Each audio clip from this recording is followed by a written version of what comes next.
Welcome back to Always Almost There, a Goose podcast series by Storm Sound and Osiris Media. I'm Kev. And I'm B, a.k.a. Jive Goose. I'm Danny. I'm Neal. And I'm Ryan. And the five of us are here today to talk about Goose's first shows of 2024 and first shows with our brand new drummer, Cotter Ellis, at the Capitol Theater recently. Just happened, I don't know, a week and a half ago. Feels like it's been so long since it happened, and yet it feels like it just happened. All I know is that I've been listening to these four shows nonstop for the last week and a half, and I cannot wait to talk about them here today. This episode should be a very easily digestible 4 hours. He's not really our drummer. You know what I mean? I hope not. Our collective as a community. The community's drummer. Yeah. Kotsky. Yeah. Kotsky and Joe I Boys. think Goose has a new drummer.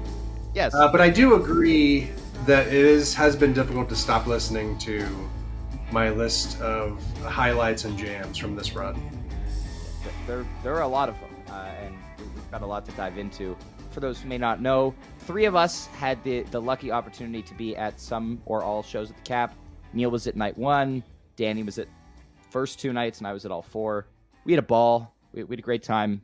I'm ready to, one of the things that I've been missing, obviously, I mean, we talk about this on almost every recap, and I think I say this a lot, but one of the things missing from the day after show episodes is talking to all 5 of you for a very long time about all of these jams. And so I'm very excited. I think all of us have shared in the last week how excited we are multiple times, specifically for this episode, to dig into these jams, dig into the music and Cotter and everything, all the new stuff that's happening. So I'm ready to just, dive right in unless anyone has anything else to add. Well, just real quick, I'd like to say that, it was great that the 3 of you had that opportunity to be there at the Cap and welcome, Kotsky and Joe Boys, out the gate back on tour. But I just wanted to say that, B and I were both there, hearts full, overflowing. Yes. For the opening of that run. Yeah, great job to get it out to the fans for free in the first couple shows. That was a big decision and probably one that really paid off in the end. Not probably, it did. YouTubing. Tubing. Straight tubing. So yeah, when you have 4 shows and you also, we had to wait for the first, as we know, and due to some technical issues. So yeah, there was kind of that suspense, and you when you don't have anything else to listen to, of course, and the especially recent shows, it's easy to digest it a lot. So we've had fun. Yeah, tell us about it, Ryan. What happened? Well, I mean, Night Neal's going to lead us off here. I'll lead us off. I'll start talking. Let's but get first, I into want to talk about the venue a little bit. Yeah, Because this may be the last time that they ever play it. Well, it's probably not. I mean, they're going to find a way to play at this venue again. yeah. I think that's clear at this point. I mean, next time it feels like it has to be super secret, right? They can't just do a general on sale for this place. I feel like it's just getting out of hand at this point. Or they just do a 12-night run. Who the heck knows? But I'll say this. I love going to see shows at this venue. It is far and away my most favorite venue ever to see a show at. Well, I don't know. The only issue is the geographical location of it.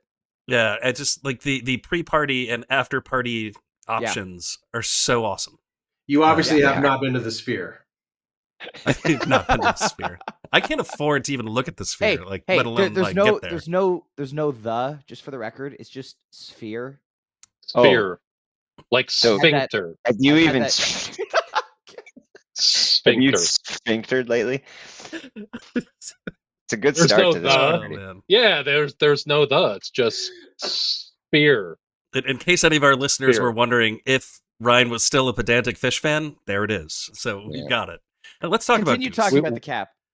We have continue talking about the Cap. I don't know. There's nothing finer than sitting in LTO before a show, crushing Modelo's in your finest shirt. Daniel, you know that better than anybody.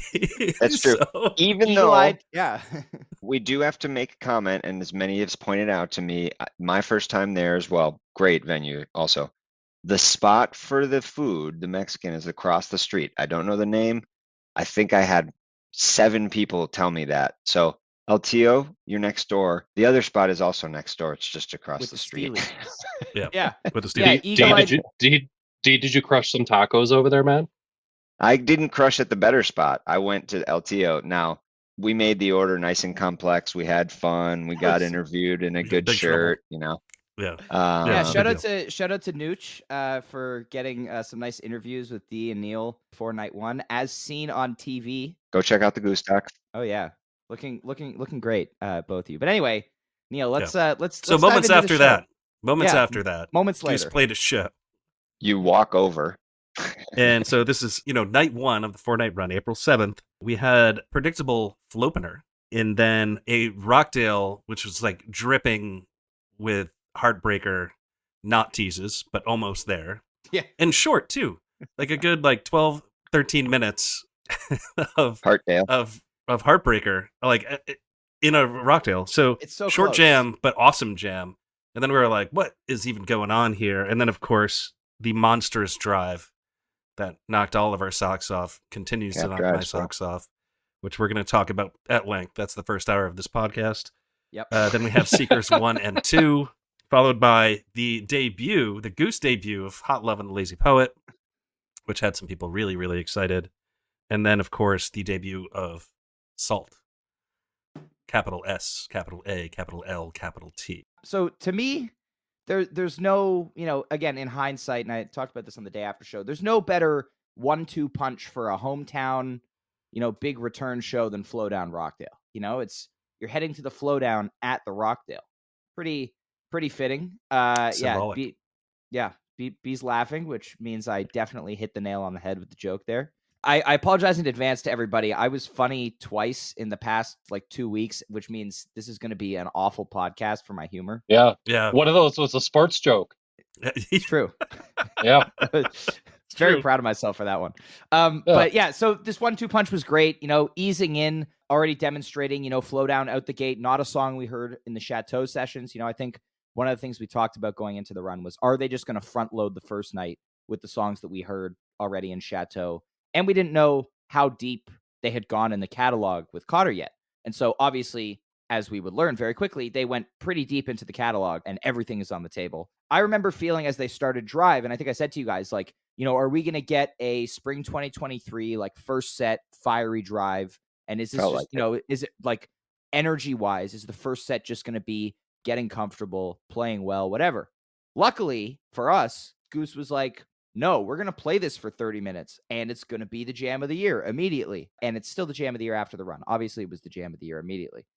But this is an incredible half hour of music. One thing I know B has been waiting to talk about this drive a lot. I'm going to leave the basic analysis to him. But one moment I want to highlight before I pass it off is after that first dual guitar segment, how Cotter seamlessly picks it up. He feels the moment where the peak is done and the idea has been fully realized and just pivots his drum beat and just leads the band into the next segment. And I think that was the first indication that we had, okay, he's not just, going to be a great supporting drummer. He's leading the improv already, which was so cool to hear.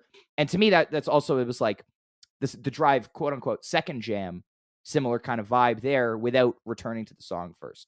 So I thought that was really cool. But B, take it away. Talk for a while. Stay a while. I'll keep it short. So yeah, I'm going to go straight to the Drive. The first huge improvisational journey with Cotter since Chateau, that is. Yeah, of course. Depending on how you categorize the sessions. But yeah, so let's go. I mean, just big, huge Drive. And interesting after the huge Drive night one at the Cap last year.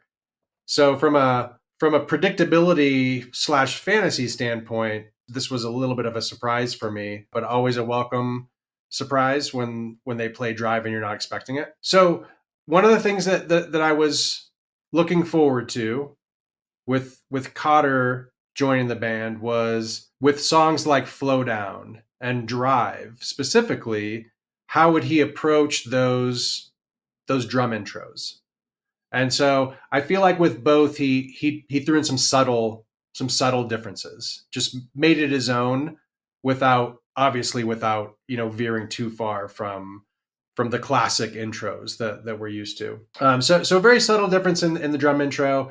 After the song proper, they immediately drop into a really sick, slightly dark, slightly ambient space. Trevor coming through the mix loud and clear, which is always amazing to hear.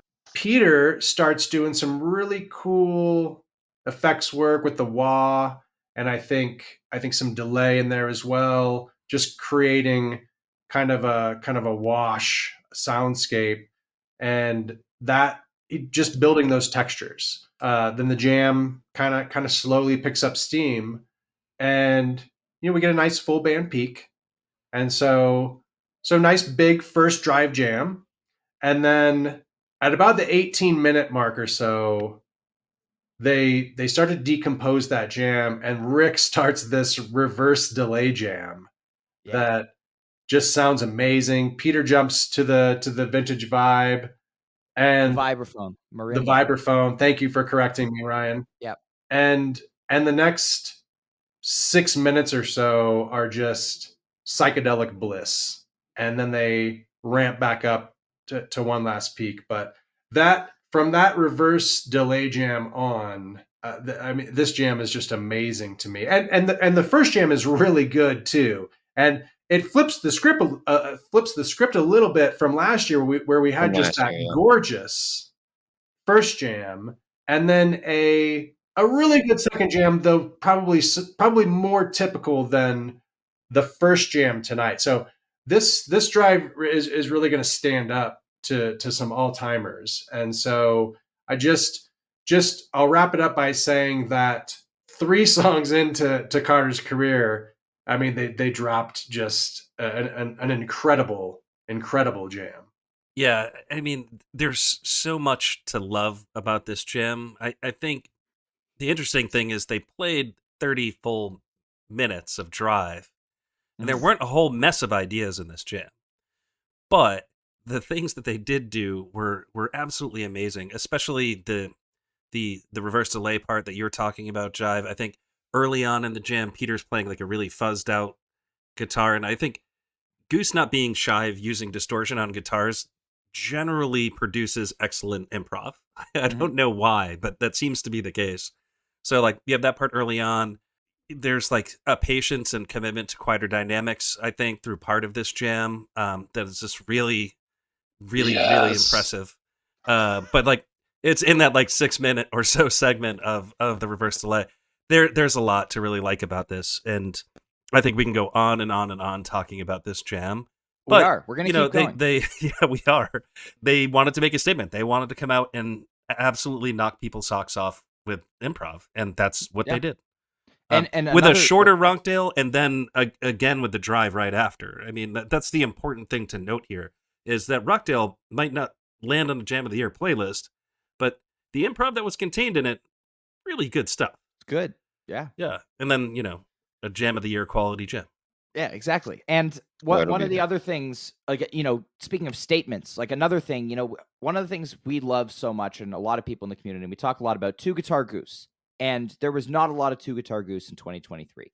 If it was localized to certain sections of a jam, but it usually wound up with like a briefer spell before Peter would switch to keys, or certain jams where he just would just go directly to keys. So this was another statement where it's like, surprise, we're going to be seeing lengthy spells of Two Guitar Goose once again in jams, and this felt very winter 2022 style to me in that first jam where you have this heavier vibe, where Peter is just laying down like walls of sound, as you said, B, and Rick is taking more of a leading role. And that's one of Goose's strongest things from an improvisational standpoint, is when they're both on guitar and Peter is supporting Rick in, like, he's so good at it. it's crazy. And what he's doing in this Drive is truly, truly phenomenal. Yeah. And then this ending peak, I just want to shout out our good friend Bob, who took an awesome video of the three of us kind of losing it to the end of Drive and then like hugging as it finished.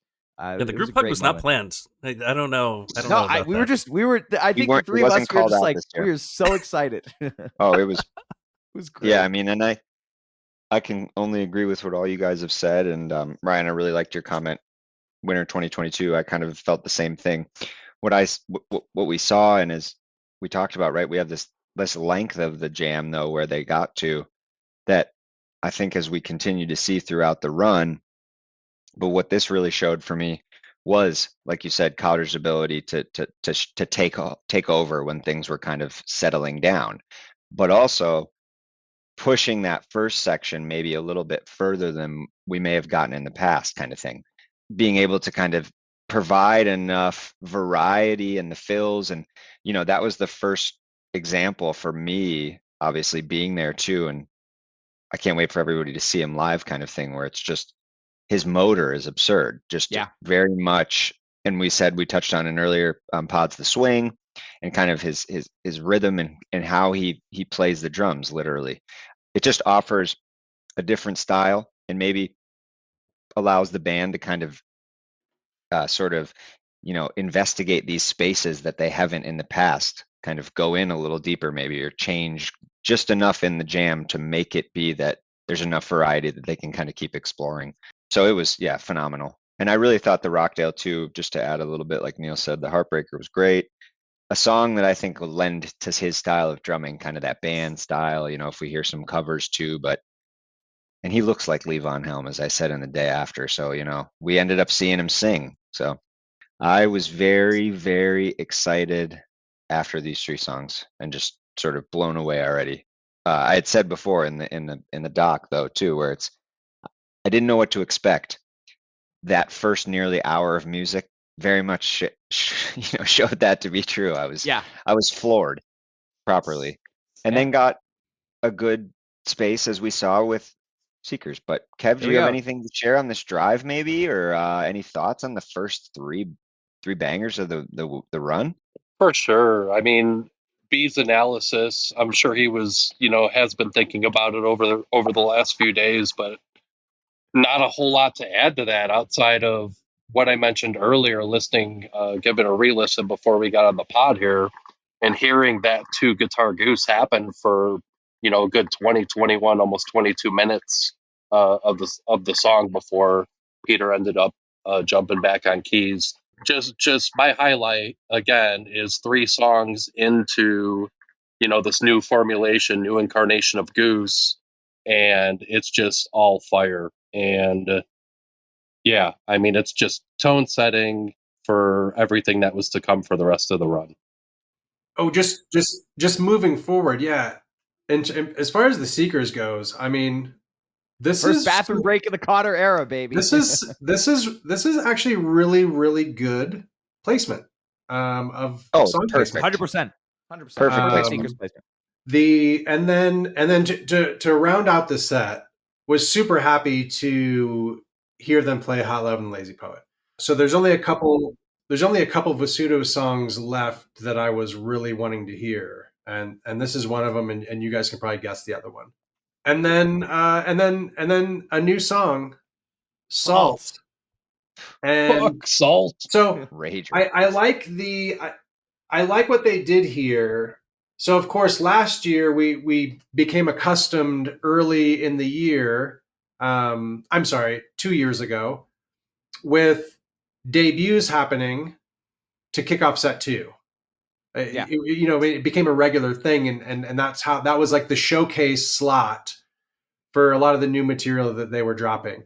And so now I like this, that they're doing kind of set 1 closer. Obviously we got it 2 out of 3, and the third one was the penultimate song of the first set. But so I liked that. I liked that approach. Salt is a great song, and it's just a great rocking. It's a ripper, man. It's a little Loggins vibe. Yeah, it's lead up, but it's got lead up vibe for me, but energy wise and things. And I definitely wasn't thinking Loggins, but now that you say that, I still don't really want to think Loggins.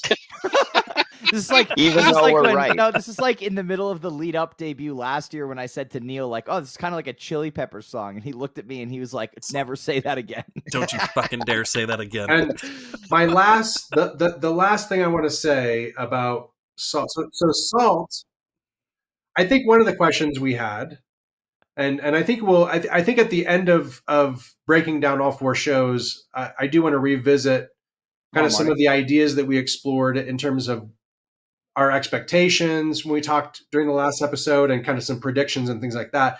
and how everything panned out.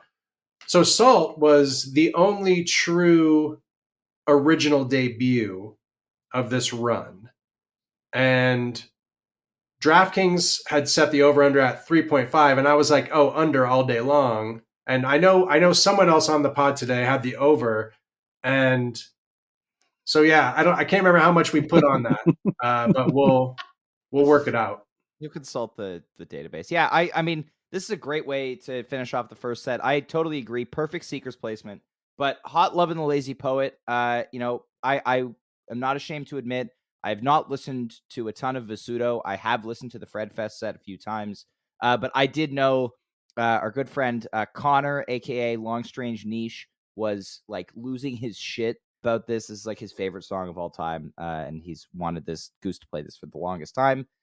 So shout out to Connor. There were lots of goshes for him. But Salt, this is my favorite new song of the run, Visudo or original, whatever. We did figure out, thank you to Matt Campbell, who we saw a bunch of times throughout the run, but he told us, I think it was at Set Break, he told us that this is just a Rick song. Matt wasn't involved in writing it. And much like when they debuted Thatch in the fall of 2022, this song was finished like the day before it was debuted. And he kind of brought it to rehearsal and it was like, hey, let's play this. And it's awesome. Reverse delay organ. Yes. It sounds awesome. It's so cool. I love that Peter has a whole pedal board on the organ now. Can't wait to learn more about it.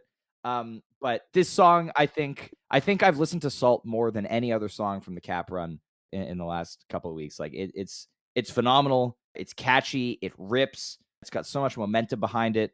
I love it. I love it. So with the new gear, sounds like maybe it's time for another hashtag rig rundown. Oh yeah, definitely. Whoa, wait. Rig review, sir. Rig tour, especially because we had the Cotter one at the latter days of the YouTube run. So I agree. I thought, yeah, Perfect Seekers, Hot Love was wonderful. I wasn't as familiar with it as others and got to see some excited reactions to it from a few, which was really cool.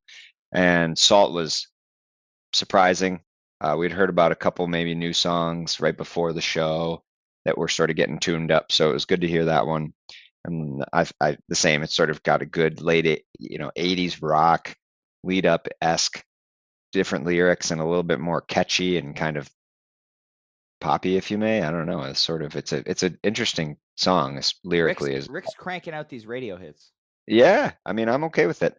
So I thought it was some great energy. And also, I think just my last comment is really about, hopefully we're able to sort of dive into this topic a little bit more in the future, but whether this set list construction was just excellent. I thought first set, just, top to bottom, good opener. You hit Rockdale and just kind of the huge drive and see it all was perfect. I was very surprised by that and how good it felt of a set, just the flow of it and the execution and the jams. Yeah, just to close out the first set, just a couple thoughts. Seekers was excellently placed. I was going to say that. Seekers was hot in this show. Part 2? Ripped. Yeah, absolutely great. And then, yeah, Hot Love was exciting. I didn't know what it was right away. I'm going to admit it. Because I'm not. Three of us did not. I'm not like a Visudo guy. I'm not. I will be, I guess, going forward. But it was pretty good. And it had that very classic. You are a Visudo guy, though. You listen to all sorts of Visudo songs. We just call them Goose. Yeah, we just call them Goose. Fair. Right. So, like, now this one, now in the catalog, had that classic Visudo vibe to it. I don't know. It just had that, kind of reminds me of, like, the same vibe you get from Empress. Salt. 100%. So, a couple things about Salt. One, it's not just a new original, right? It's an original that had a jam in it. Wasn't much this time around. But there is a sizable jam in here. There is potential for this to be a jam vehicle. So that's really exciting stuff. The other thing about Salt that's like really surprising to me is, given the amount of time the band had off, I really thought there would be more new originals. This is the only one. And I'm just surprised in a 4-show run that that's the only one that you get. But they also didn't play All I Need in Empress. Furthermore, this song was written moments before they played it, as I understand it. They didn't have a name yet. Everybody who's seen the documentary knows. They were like arguing about like whether or not they even needed to come up with a name before they played it. Which thanks, Peter, for actually forcing everybody to come up with a name. Peter knows that there are some of us who would like unknown songs. We can't just tell him it's not named. Yeah. So I just want to say I'm surprised by that, right? So the one brand new original we got after the band just had roughly 5 months off was a song that was just written right beforehand. So I wonder what's out there. I don't know. Are there more new originals? I don't know. I'm sure. Yes. I'm sure. Of course I mean, there are. I'm sure there are more new originals, and Rick had to have been again, Latin. like out of this run, there are so many setlist staples. Like, we didn't see Empress, we didn't see All I Need, we didn't see Animal, we didn't see Cali Magic. They didn't play everything they had in the tank in this 4-night run. Like I said, I do want to dig more into this when we're done with the run. But so, yeah, they didn't do some stuff. But you know what they did do is, not counting Salt, not counting any of the debuts. Well, I take that back. Counting the debuts, we'll go ahead and count them. They played 47 original songs across these 4 nights with a new drummer. And I think that's a different kind of statement. I think saying, yeah, we've got all this material and now Cotter's on board. Let's drop a lot of this. That's a statement too, and I think that will come. Practiced a lot. But man, they went in another direction, and they said, you know what? We're not just going to play the normal heady bangers and jam everything out to limit the songs. They played a lot of long jams, but they played long shows too.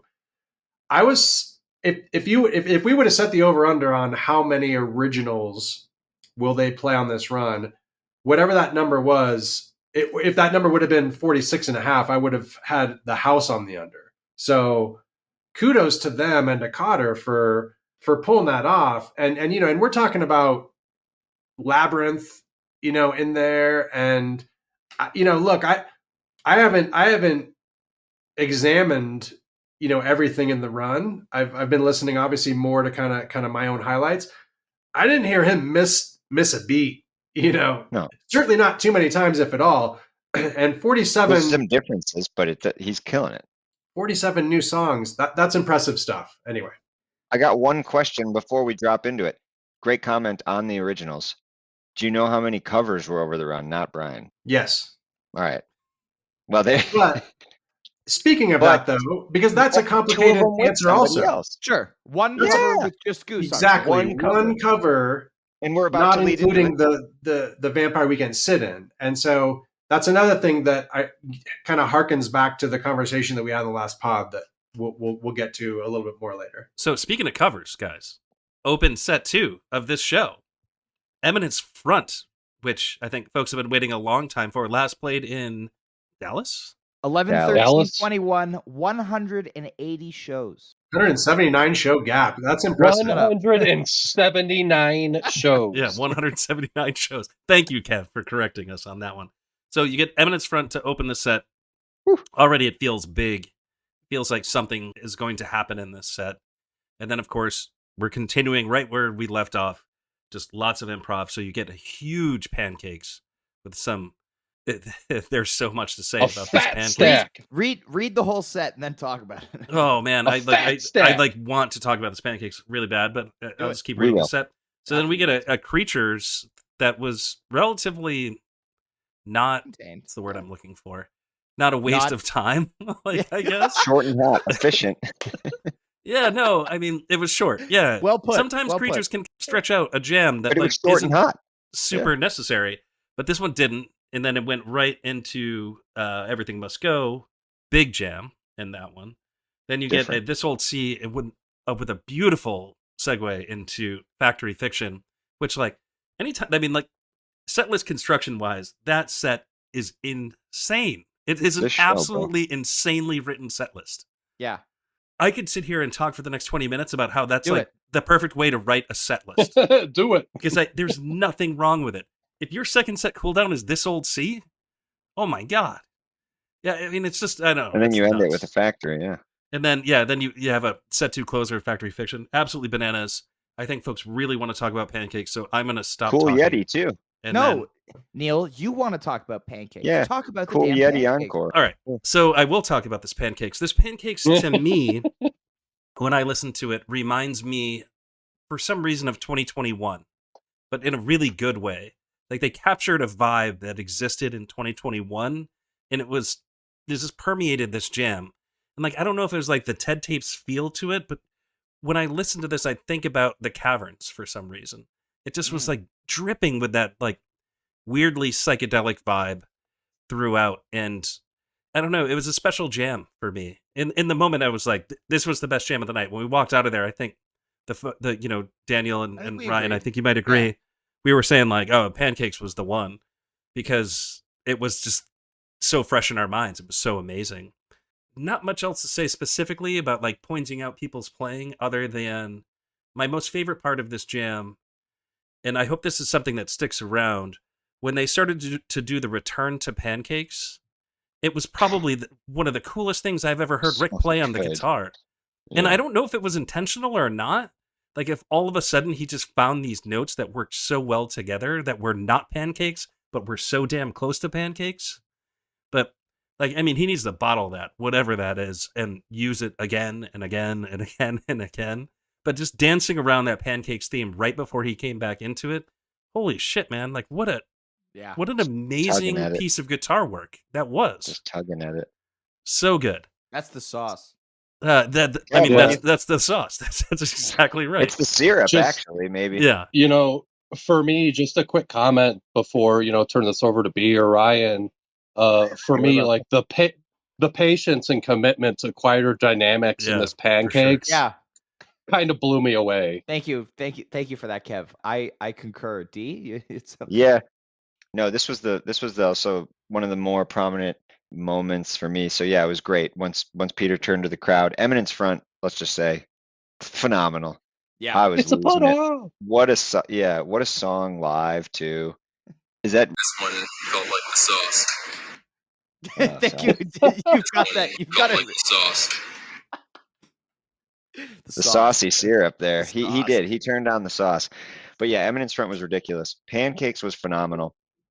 We also, like people said, we kind of got some quieter dynamics, and we got this gorgeous little section around 9 minutes where Rick just is like playing with, I gotta always throw out the Dragonfly theme in like ways that is very different. Because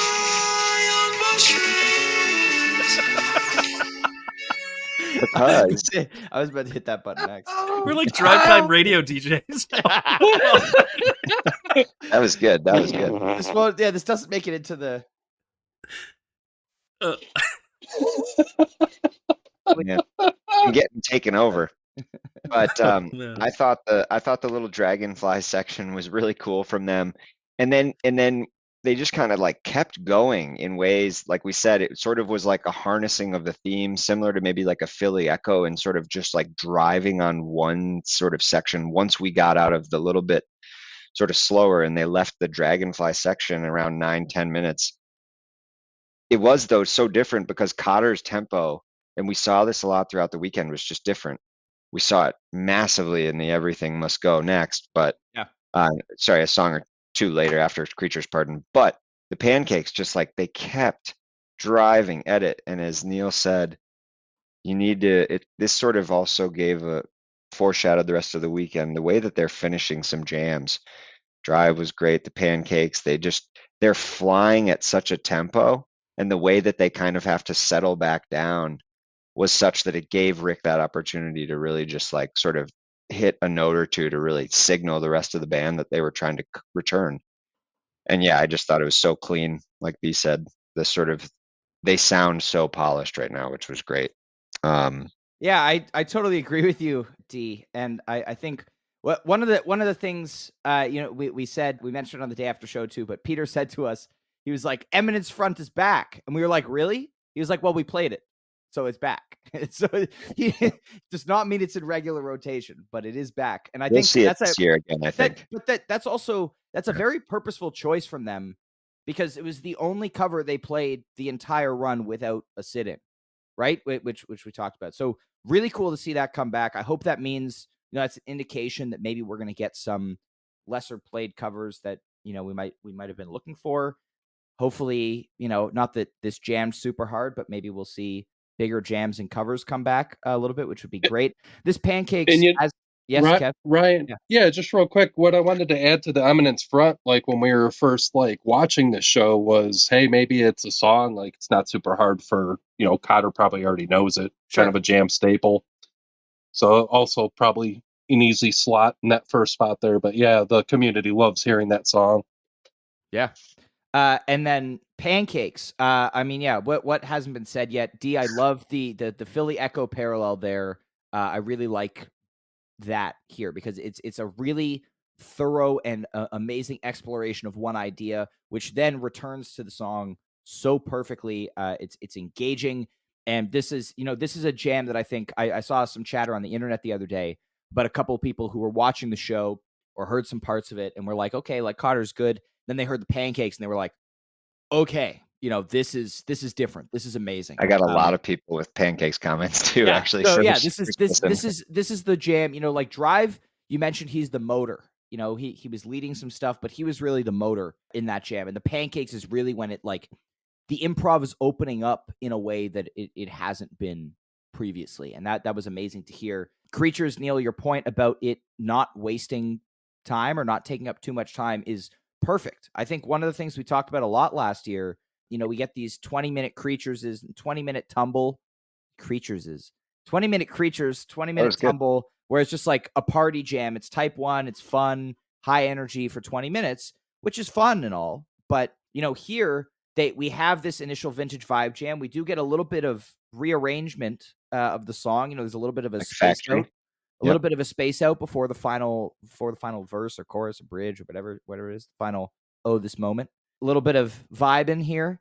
But then instead of going for that peak that they did in pretty much every version last year, instead of feeling like they have to reach that point and sustain it for a while, I think Rick was the one that really steered it. He was like, okay, this jam's not really going to take hold. And I think he wanted to really go for it on the EMG.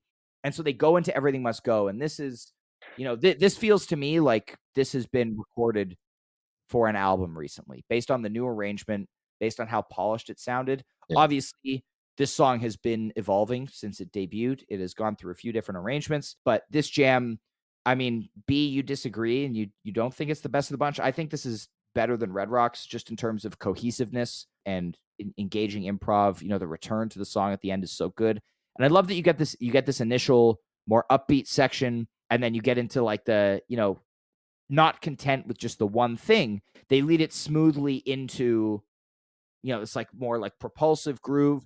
We get the clav. This is the first time we hear Peter's envelope filter on the clav, which is from his new Vintage Vibe preamp. Really, really sounds amazing. I'm going to talk about the clav tone numerous other times we go through this episode, but I thought this jam was great. And I thought the way that Rick brought it back around to the ending of Everything Must Go was so good. And then this old C Factory Fiction, it's just like a celebratory exclamation point on the set at this point.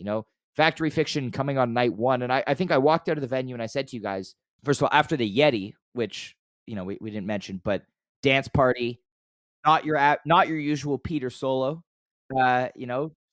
funk groove. And I walked out of the venue and I think I said to you guys, like, this could have been a one-night run. This could have been the one show between now and summer tour. And I would be perfectly happy with having traveled all this way, seeing that. That was incredible. And I think that was the vibe from a lot of people. B, do you now want to share your opinion that I shared? I have some opinions.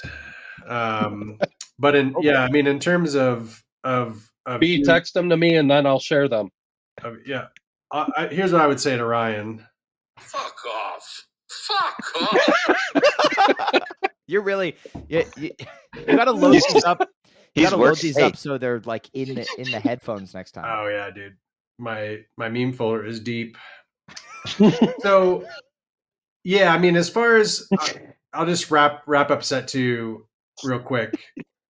Yeah, like you guys said, set list construction wise, this is really, really good stuff. The pancakes is so good. I can't find a good way to describe this jam. And there's the riff or the melody that Rick is playing. I mean, it's just like it's not like a drone. But it's not dark.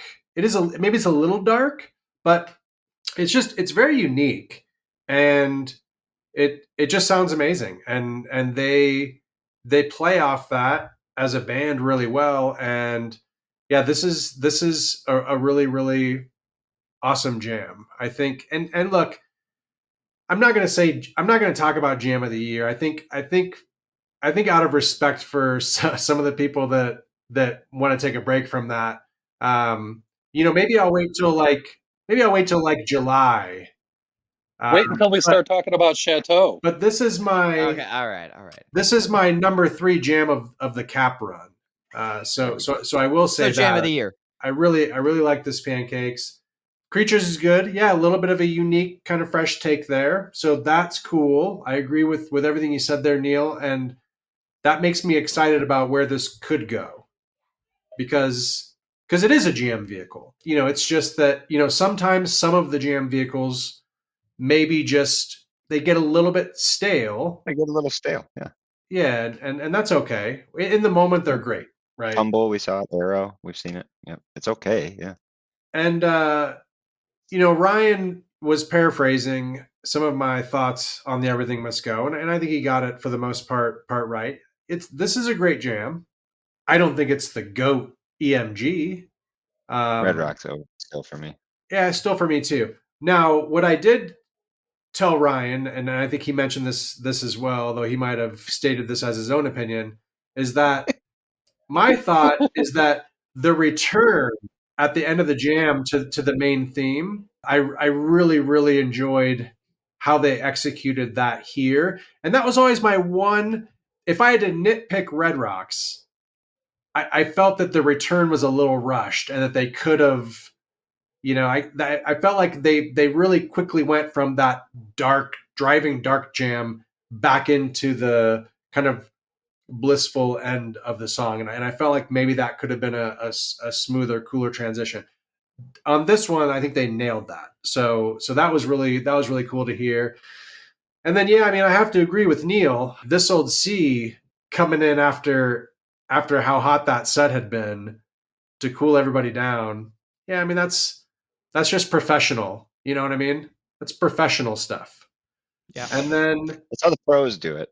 yeah, and then boom, Factory Fiction night 1 to close it out. Okay. That was so surprising. Yeah. Yeah. Very surprising. I think too, like, just to keep it, yeah, this felt sort of 2019, 2020, like in a lot of ways, like just sort of 28, like it just all of it. Like, now granted, there would have been more covers, but effective use of the cover, 2 great jams. We have 2 good returns to jams with the Everything Must Go. The change in tempo, and the pancakes, the change in tempo with the sort of reconfigured composition was great. Ryan called it next to me right away. I thought it sounded a little bit like some David Gray, Please Forgive Me action. I have said that, so it's I'm sort of very happy it wasn't. Personally. me too. Me too. Now, that would have brought some parallels to Philly Night 2 also. We had the Factory Fiction closer, we had the This Old Z, we had the Please Forgive Me. But anyways, excellent set. And the Yeti was very different and cool. This was somebody said it on one post on Twitter that I loved was, Peter, after he was kind of just vibing, came over on his guitar solo after the composition and leaving out, just gave Rick and Trevor a little, I'm going to squeeze in here real quick, kind of settled in between both of them. And we just they just sort of grooved it out, which was fun because as we've said, and as we touched on the creatures, I mentioned Tumble and Arrow as we come to see in a couple hours, probably when we get there, is that those were well performed songs again. And these are, I think this show just showed me right away from the start as I end that yes, we can expect songs that we didn't feel good about maybe recently or that sort of had trended to be a little more stale, and that's fine. That happens with every major band's catalog in terms of some songs get a little stale in their jams. So it's cool to hear some fresh takes. different drum approaches. The band is able to push it a little further. Yeah. I can't wait to talk about the next 3 nights. Noted Yeti critic Jive Goose has some words. Well, no, it's funny because all I was going to say was, just to wrap up my set 2 comments, was they encored Yeti. You don't have anything else to say about the Yeti? How it's different? But that's the spot still for it. just the Yeti to Encore you? that shit, right? Encore I don't that know. shit, maybe? No, No, but I don't know. it's still just the Yeti to you. I'm just not. Was I'm this just better not, than some? I'm just not a Yeti guy, and I don't want. I'd hate for Peter to hear that and think less of me as a person. But I would say throw a Doc Brown on for Colorado, it. he's like, Throw a Doc "You're a Brown on Yeti." for in Oh there. yeah. That would be you sick. need the 2-hole Doc Brown. Well, look, I play Doc Brown anywhere. You encore that shit. Sure. Yeah. They don't Yeah. really encore a 5 to 6 minute song though, or 6 to 8. Anyway, we can Sorry. debate this. Neal, what do you got? This Finish. is a topic for a set list related pod. Bring Final Doc thought back. on this show, because we can't move on from the show and go to this next show without Ever. talking about one very specific thing, and that is Rick's tone. And this relates to how I want to talk about Everything Must Go, but Rick's tone in this show, actually this run of 4 shows, is so different and amazing. It sounds so good. People want to say like, well, he's got like dual deluxe reverbs and like that's, why everything's different. I don't know what it is. Maybe the guitar is a little bit different. Maybe it's just the amps and he's got that dialed in some way. But his guitar just sounds so great right now. And that was one of the things I really liked about Everything Must Go. In like the last 4 minutes or so, the return to Everything Must Go, when it gets all kind of type 1 again, Rick's guitar solo is like just beautiful. I don't know how else to describe it. It's just, it sounds exactly what I want a guitar to sound like in a jam band show. In a way, he sounds a lot like, I'm not going to say it. I'm going to say it. So he sounds really Trey-like in this, like really, really 4.0 Trey in that Everything Must Go jam.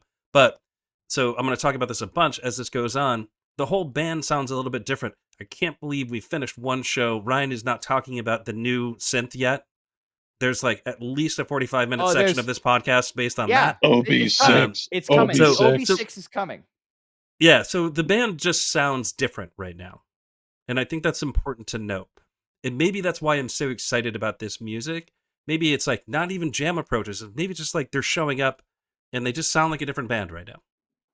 Very So, relaxed I don't know. playing. Cool stuff. As one would expect, they should a little bit when you have a different approach in All a good right. way. That's a great segue into night 2.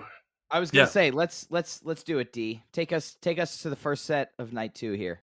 So, night 2, April 8th, 2024. We also have the eclipse. So the confluence of that played out to be very important for the evening. To start it off, we had the set 1 opener, Dr. Darkness. Now, this came to play out a little bit better as we led into next, Turn Clouds, then followed by a massive Into the Mist, Huge even. Arcadia, and as Unfinished. one might, Unfinished Mist, as one might be picking up already, we are getting into Moon Cabin. So this was fun as we led into Lead the Way. None of us picked up on it, man. I know. Just We were not. real Daniel, real quick, like you guys were there, right? So when We did did you not. guys like actually figure out that they were playing Moon Cabin? At set break, End of when the I saw set- on Twitter. set No, break. when I saw on Twitter that someone was like, they're playing Moon Cabin, and I was kind of like, oh shit, I guess they are. Well, we And had then I Fucking wild, man. we had Jess come up to us too. Shout out Yeah. Flox.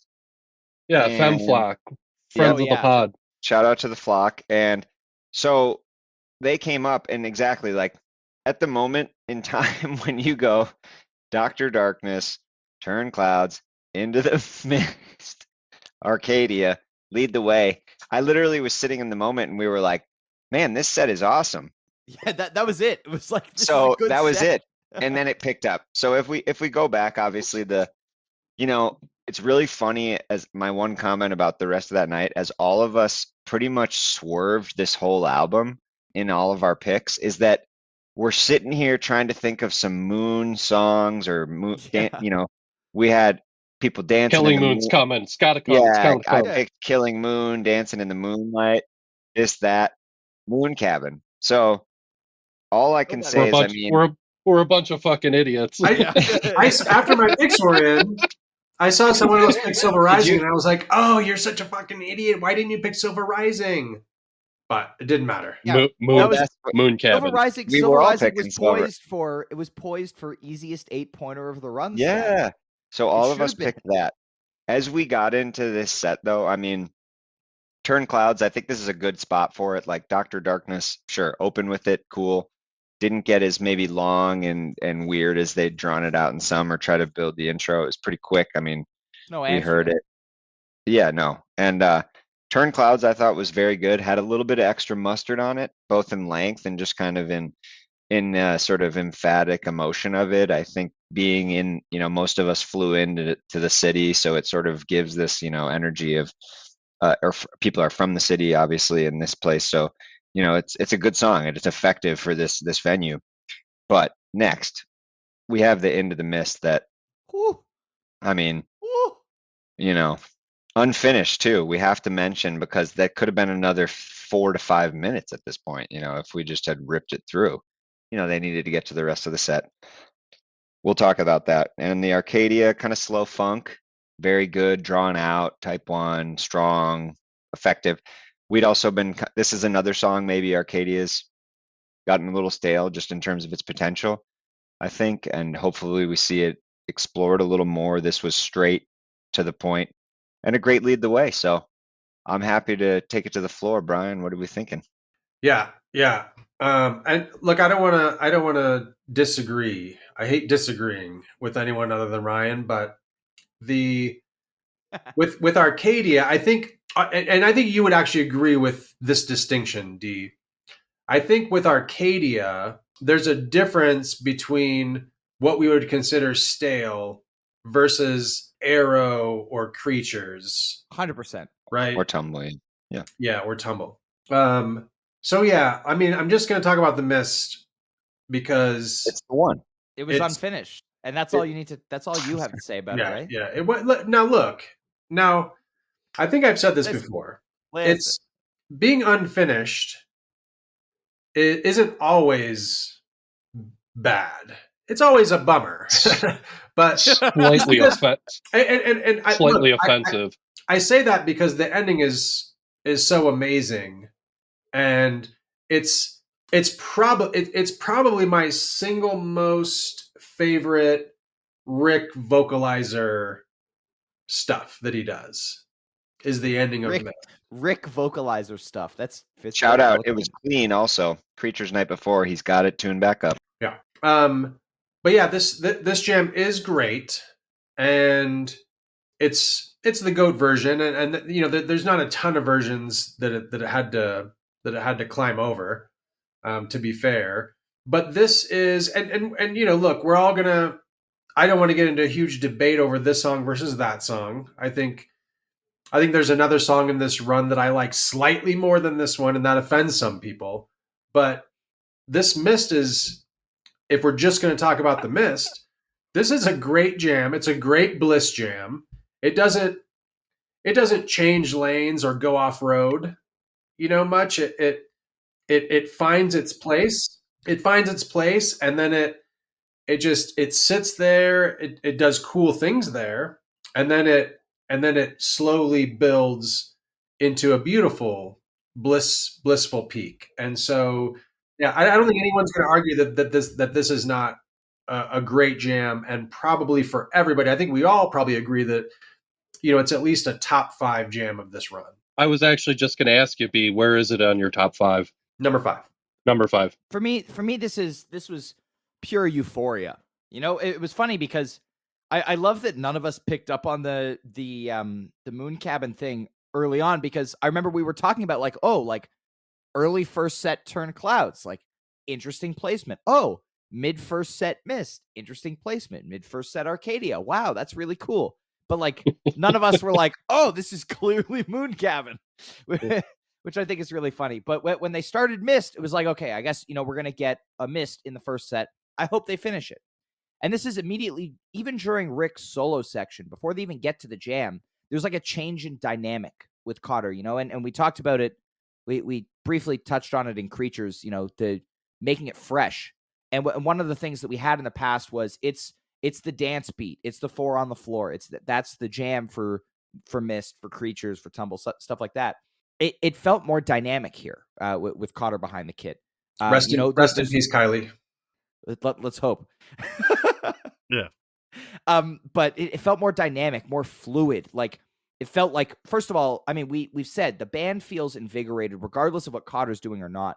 They're all just excited and they want to jam new things. And Into the Mist has never before been jammed out. And I say that with quotes. There have been jams within Into the Mist.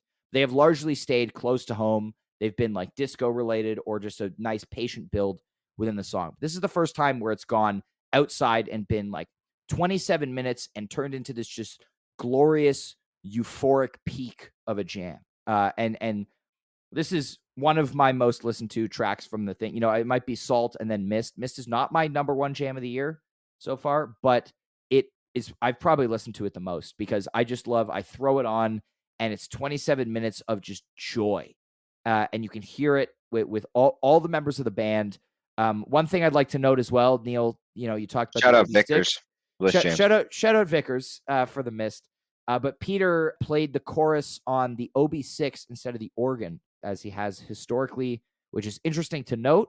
I don't know how I feel about it totally yet. Gonna need a few more quick times. nugget. But I did think they were going to be circling back around to the ending at one point. Sad they didn't, but this is just a phenomenal jam, and I look forward to hopefully this not being the only jammed out Mist that we see. B, you have something?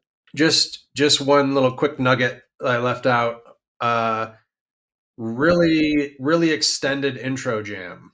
Yes, on this Mist as well. Yeah. which was very cool. Yeah, and that just added a lot to I think the whole equation really is the fact that intro was what 3-4 minutes. It literally was. I think around it was a minute, 4 minutes or something. So it was another sort of Pancakes-esque push it. We saw it later in the show with the Rosewood, really driving stay in your lane. Neal, what do we got? Just want to talk about Mist for 15-20 minutes. Do it. Well, that's why I love this jam. It's currently my number 2, and I kind of it was difficult to put it ahead of the Pancakes, but I did. And where's the Drive I love at? this jam Drive is number 1 because That's not what he said. I'm sorry, what? I didn't Drive catch is your you. number Did 1, you- correct? Drive is my number 1. Yeah. Mist is my number 2. Okay, I'm sorry. Come on, sorry. Kev. Yeah. Memorize your friends' playlists. I thought I was close. I thought I was close. I misheard him. Quick My nuggets. apologies. No, so Yep. What I do love about this jam is that, again, we talk about patient builds. This is one of them, where it was very slowly, like brick by brick, building the foundation of this peak that came at the end of this jam. And Brian touched on it a bit. I talked about it a bunch on the day after show. This is a fresh new approach to a song that had become stale. So that gives it points in my book. I think the slow build gives it points in my book. But every once in a while, they just find beautiful melody. And it's not just a Bliss jam. I'm so tired of just being like, Bliss jam, written this one off, we're moving on. This is just, another bit of mindless pap, and we're just going to, go find something else to listen to that's more challenging. Every once in a while, it absolutely just destroys. And this is an instance of that. This is an excellent, amazing, inventive jam. Now, is it 27 minutes of being in the same exact lane? Yes. So, you can take points away, but you also have to add points on the back end for just how well executed this was. It wasn't just another Bliss jam. This is more than that. And that is why you're going to see this jam stick around through the whole year.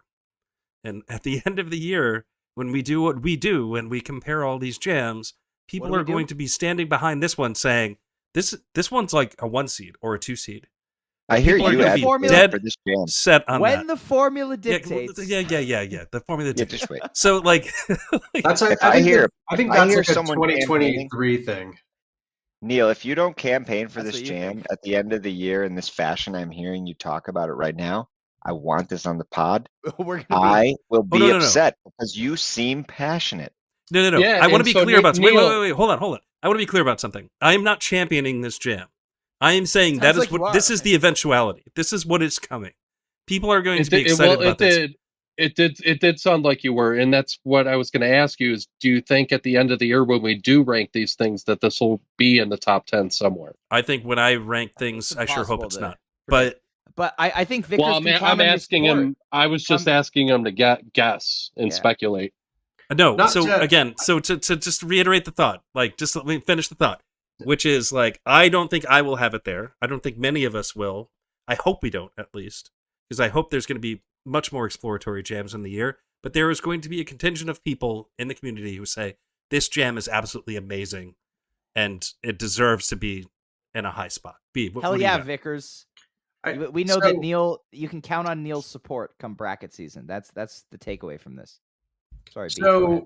So I used the word bliss, but I certainly didn't intend for that to be dismissive in any way. And I know you're not directing that at me, Neal, No, because I'm I not. think we largely agree. Yes. But I think that there's I don't think there's anything wrong with bliss. Largely. Now I think sometimes there can be a jam that where we maybe make a blanket statement of, well, it's just a bliss jam, and yeah, you're absolutely right. This is not just a bliss jam. It has an incredible bliss peak, and it's largely, you know, kind of has a major feel to it. But for me, I agree. That's not a bad thing. It's not a negative. I think there are some of those jams that just don't do a whole lot. They just go to a big blissy peak, and those are still awesome when you're there and seeing it. But yeah, when Yeah. we're doing the whole jam of the run conversation, yeah, that doesn't always cut it when it's just that. This is obviously more. Yeah, and I just love how inventive Rick is. It's just I say it all the time. He can grasp melody out of thin air. It's remarkable how he does it, and he does it so well in this particular jam. And it just this one just makes you feel good. I don't know if there is a segment of Goose music that makes me feel as good as this. You might point to maybe Mission Arcadia, like that one is a really uplifting solo. This solo I put in the same category of being that uplifting. And I was saying this on Twitter. If you condense all of the happiness you feel watching season 1 of Ted Lasso into a 27-minute Into the Mist jam, this is what you get. Yeah. It's because you're so fucking happy when it's over. It's just ridiculous how happy you are. I don't know. I love this jam. It's awesome. Thank you for that. Yeah. Yeah, no, you're absolutely Oh, right. man. And then we get into this Arcadia, which you know, I think we've got a good quote for this. B, do you have a good quote about patience to apply to this Arcadia? No? All we need is just a little. No, nobody talks about patience on this podcast. Yeah. This is amazing because this Arcadia is Arcadia for 20 minutes, but it's just a patient build. It's incredible. Again, the clav. This is the clav. I love clav. I don't know if anyone knows that about me, but I really, really love clav. And this jam, We will funk it. We were is funking it. awesome. Yeah, honestly, you get a little Trevor bass solo. I think the one thing missing from this run is that in all of the great Trevor bass moments, nobody threw a Trevor bass into a mic That's at true. all. We did. We missed it. Felt like there were a couple of prime opportunities for it. The cap seems to agree with Trevor. You know, we saw last year as well. Spin cycle. This Arcadia was great. Amazing way to close out the main part of the set. Nice lead the way to finish it off. Little Nebula tease in the Arcadia jam. Little head tapes action. Missed that. We did have official, and it was Yes. good little Vibes. section of it. I mean, if you're talking like an exchange of funk, that Nebula groove, and even Cotter, I think that Ryan, you had a friend Dylan who picked up the clip of Yes. it, or you guys did, Shout and out Dylan. and you can see Cotter kind of like it feels like they're all sort of in that space, which is why it gets teased when Peter officially does it. Then Ryan will put it on Goose, even though we heartbreakered for The Peter dictates.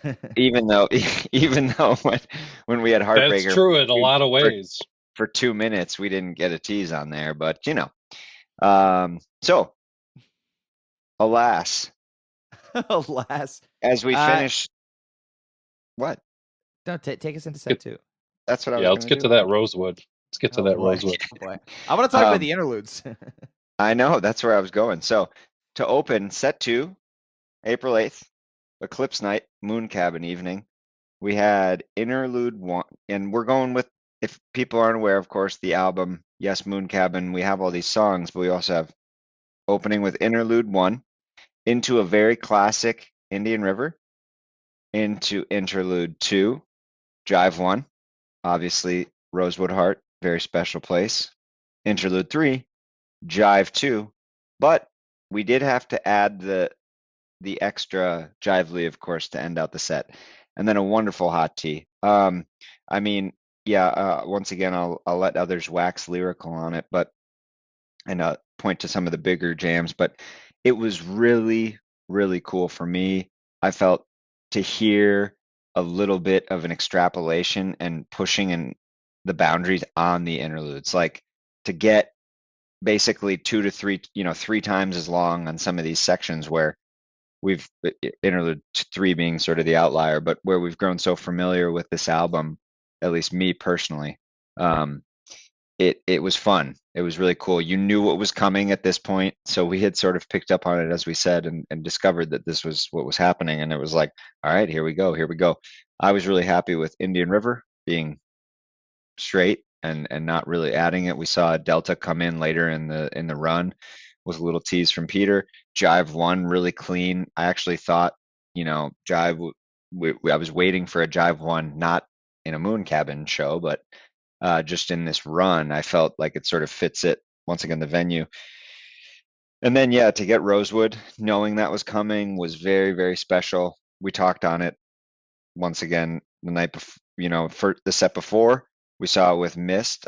This is something where we get a very, very good progression of an idea, but at the same time, a very strong tension and release jam and approach, and where we really see that exploration of that style of jamming with Cotter. Really loved the interlude 3 that was a little longer than normal, but perfect little drip into Jive 2. And then the Lee also, I know some others will touch on it. The Lee with a little fun groove on it. We had some, maybe once again we use the word, and it's not to discount the songs, a little bit of a stale year with Lee. So it's cool to see it come back with a little more fire. 2022 was really, really fun with the song. And then encore that shit. Hot tea. So bees on deck, but I really loved this show overall. It was fun. Did we get the jams the first night? No, but fuck me. I never thought I would see that album as a whole. I have to Yeah. say. It's pretty These- crazy. The interludes are frankly the highlight of the set for me. Sorry, B. You had your finger up. Yeah. Yeah, so I think one thing that's worth noting here is that they had actually carved these sets up a little bit differently. Yep. In terms of their intent, but I think this worked out really. You know what I mean? This seemed to 100%. work out really well with kicking off set 2 with interlude 1, as that seems kind of like that, almost like the mid album point, and Sure. then the back half you got these interludes, some of my favorite ludes. And the I'm just gonna I just have a couple Some of them. comments on the Rosewood, and you already kind of mentioned it, D, but my big note was that this was the first big tension and release jam with of the run. So which I guess isn't saying a whole lot. It's night 2, set 2, but that was the finish to this jam. And this jam is similar for me to Mist in that it finds a groove, and it just just kind of hangs out in that groove and just does really cool stuff. Just very, just kind of take their time and work through it, not in a hurry to get anywhere. I think they probably knew they were going to extend this out, right? So Yeah. So I think that's always a good place for them to be in. I think is, it's cool when it happens, but I think there's some comfort in knowing, hey, we know we're going to take this, 20, 25, 30 minutes or whatever it is. So let's take our time. But yeah, this builds up really nicely. And so if we're talking about the bliss endings of these two jams on this night too, for me, the reason I have Rosewood slightly higher in my jam of the run is that I think it just goes a little bit harder. And I think the tension build and release kind of helps that, helps that come across, but it's just a more aggressive peak. And yeah, the last however many 5-6 minutes or whatever is of this jam is really really good stuff, really feel good, fist pumping, tap the roof of the car type jamming, and then the tension and release just kind of is an exclamation point on this jam. So yeah, Pickleball biking worthy excitement. yeah, yeah, it Yeah, actually yeah. would be perfect for that. I'm gonna take a note of that. There we go. So I've talked about clav tone already. Interlude 3. This is it. This is that thing just sounds so good. And I think the three of sorry, Neal, you weren't there. D and I were talking about this. I think for both Jives, if not Indian River, but I think these interludes should become a regular part of Goose shows, because it's so cool to hear them kind of patiently like jam into the beginning of the song, and it's so cool. And I love the clav. Yeah, I said patience. Lot of great dynamics in here too. Commitment to that. It was great. This Indian River also on the set list. They were planning on doing the Delta. We talked about this on the day after show, but phenomenal call skipping the Delta here. I feel like, first of all, there's no Delta on Moon Cabin, and I feel like it would have kind of taken us out of a little bit. It wouldn't have fit. Yeah, I feel like it wouldn't have fit in the narrative arc of the set, and I think they recognized that when they skipped it. The jam into Jive 1, amazing. Rosewood, really good. I loved at the beginning of the jam, how they all kind of, as they started building it, just in the space, they all were just kind of looking around the room, having a good time, basking in it. This was just a great Rosewood. Nothing crazy for me, and I know I disagree with you guys on this, but I think it's 25 minutes of Rosewood to me, and I think it's fun, it's good, it's on my list, but it's not going to be as high as you guys. I've listened to it. I've tried to understand what makes you guys rank it so much higher, but I have failed to grasp it, and so lower it shall remain. You know what your optimism and hope is waiting for, Ryan, as our good friend B likes to push, and I do too. I'm going to not discredit the fact that I love optimism and hope. We're going to get a banger Rosewood this year. That's all I'm saying. I'm down with that. I love Rosewood. I love it. And then nice Jive lead to close the set. Super fun. Drum breaks. Easy. Encore that shit, hot tea. That's all I got on this second set. Anyone else have anything? Yeah, not much to add. It sounds like there's two schools of thought. There's the, Rosewood was very good, and then there's it's a standard Rosewood. I think I sit in the middle of that. Shocker that I sit in the middle of the two of you. Neal's really good at fence sitting. I mean, it's kind of how it always works, especially when you both have like just extreme opinions on either side that I just don't necessarily agree with. Because I mean, I can't be on board with saying, "Hey, this is better than that Mist." Like, I just can't, Jive. I just can't. I know we agree on everything, but that one I can't agree with you on. And Ryan, I can't agree with you. We agree it's a top 5 jam. We do agree that it is a top 5 jam. I can't agree with Ryan saying that it's standard Rosewood. It certainly is not that. I didn't say it was standard. I said it's just Rosewood. That's dismissive, and I don't think that actually adds anything to the discourse around the music. Just Ryan, is this in your top 10 for the run? Yes. Yeah. It should be. It has to be. I mean, Oh, it is. I think it's 7 right now. Good friend of the pod, Brian Brinkman, called it like type 1.5, if you want to call it that.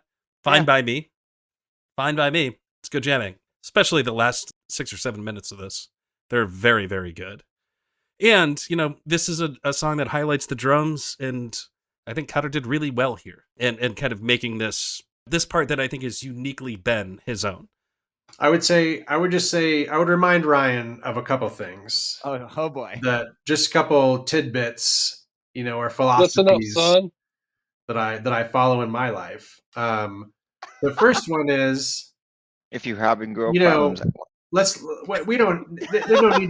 there's no need to get hung up in all the jam ranking anyway, because all we're really saying is that, these are the jams that I enjoyed, but there's no rule that says this has to be type 2 or greater than type 1.75 or whatever it is to have a jam on your list, because a type 1 jam can still be an amazing jam.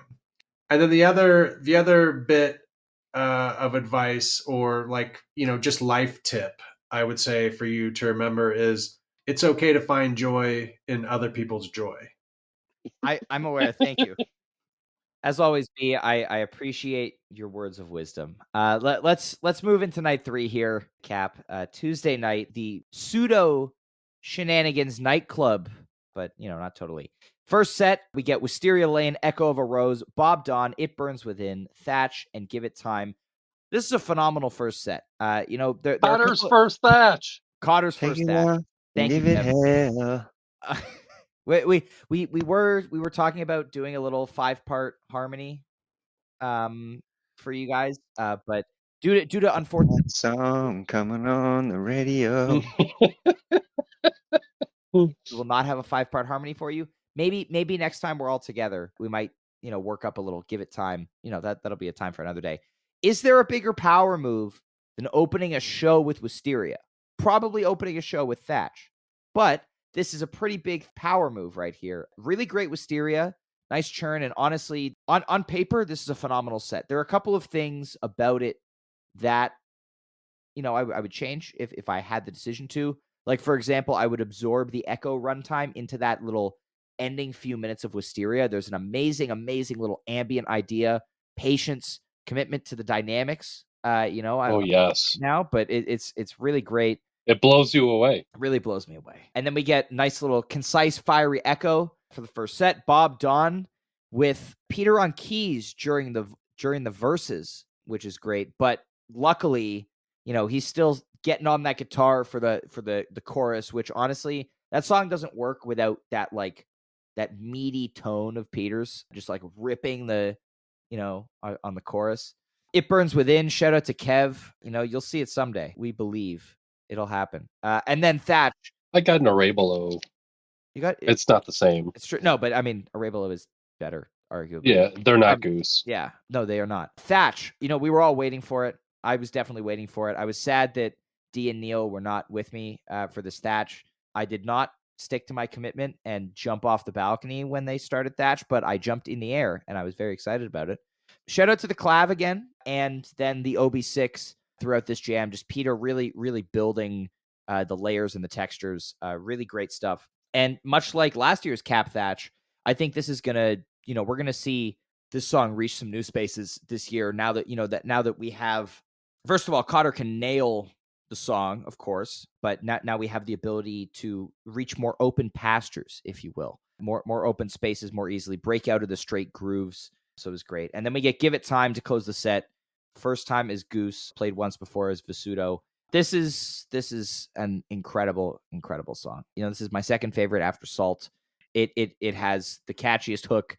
It's like this is a Rick and Matt Campbell song, and they are we said this earlier, but they're so good at writing songs. It's ridiculous. This is like uplifting, has that Peter Gabriel kind of vibe to it. We talked about on the day after show. It's amazing. Anyway, yeah, that's what I got on the first set. I really like this set. And you talked about, Ryan, is there a better way to open a show than with No, I said bigger power move, not bigger better. power move. Sorry. Similar concept, right? All I'll say, and I've said this before about Wisteria, especially, but other songs as well.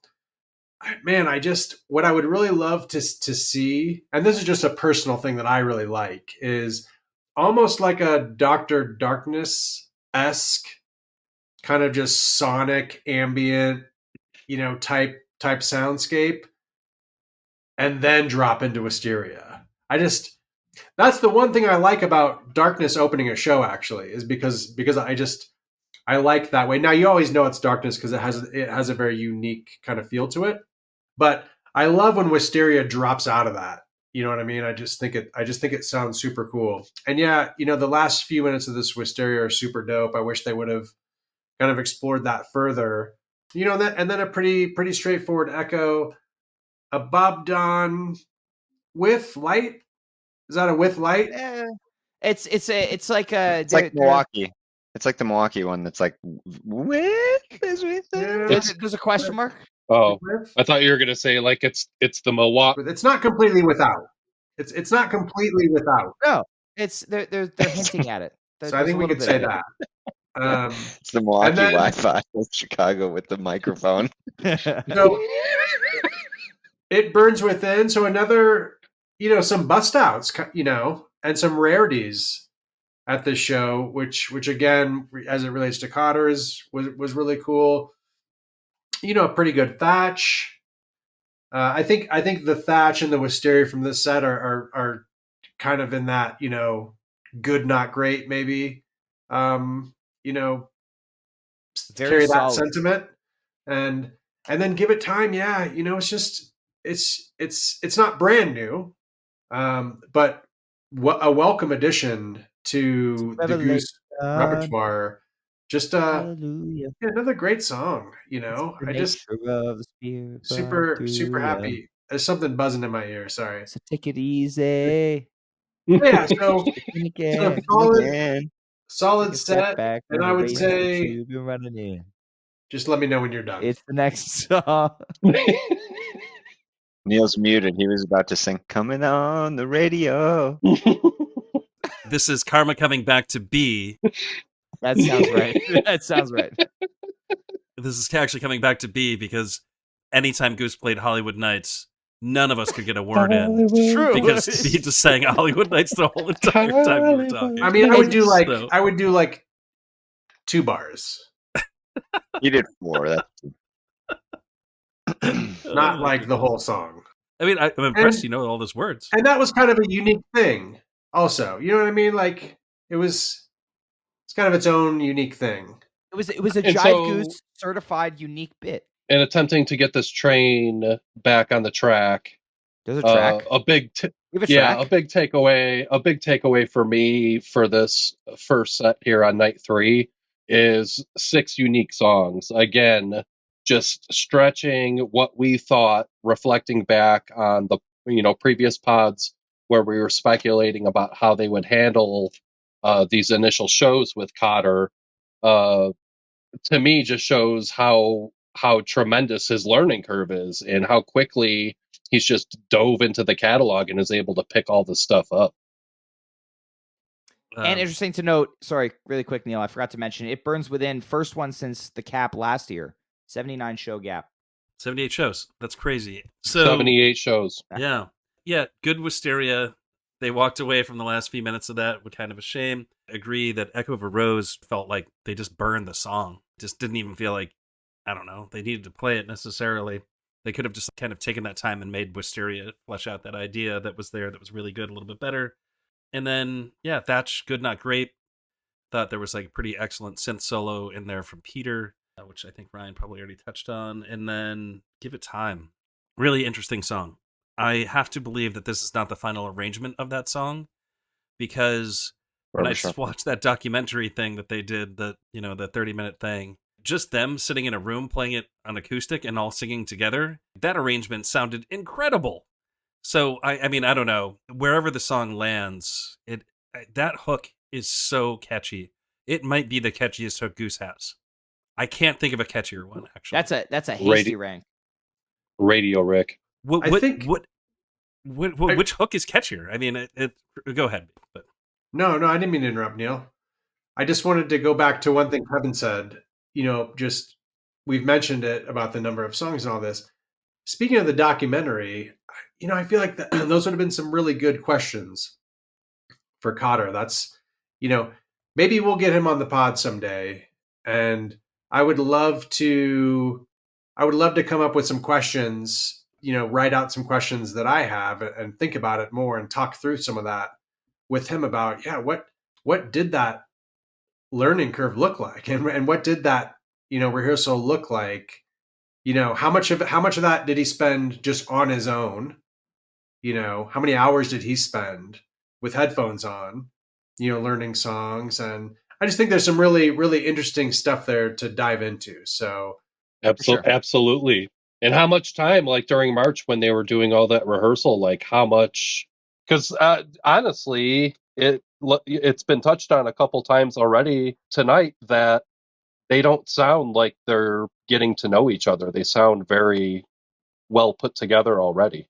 And the one really cool bit that I did like in that in that documentary was, there was a lot of humility, when they were asking, especially, that part where they were asking Cotter, like before the show, like if he was nervous and shit. Man, he was nervous as fuck.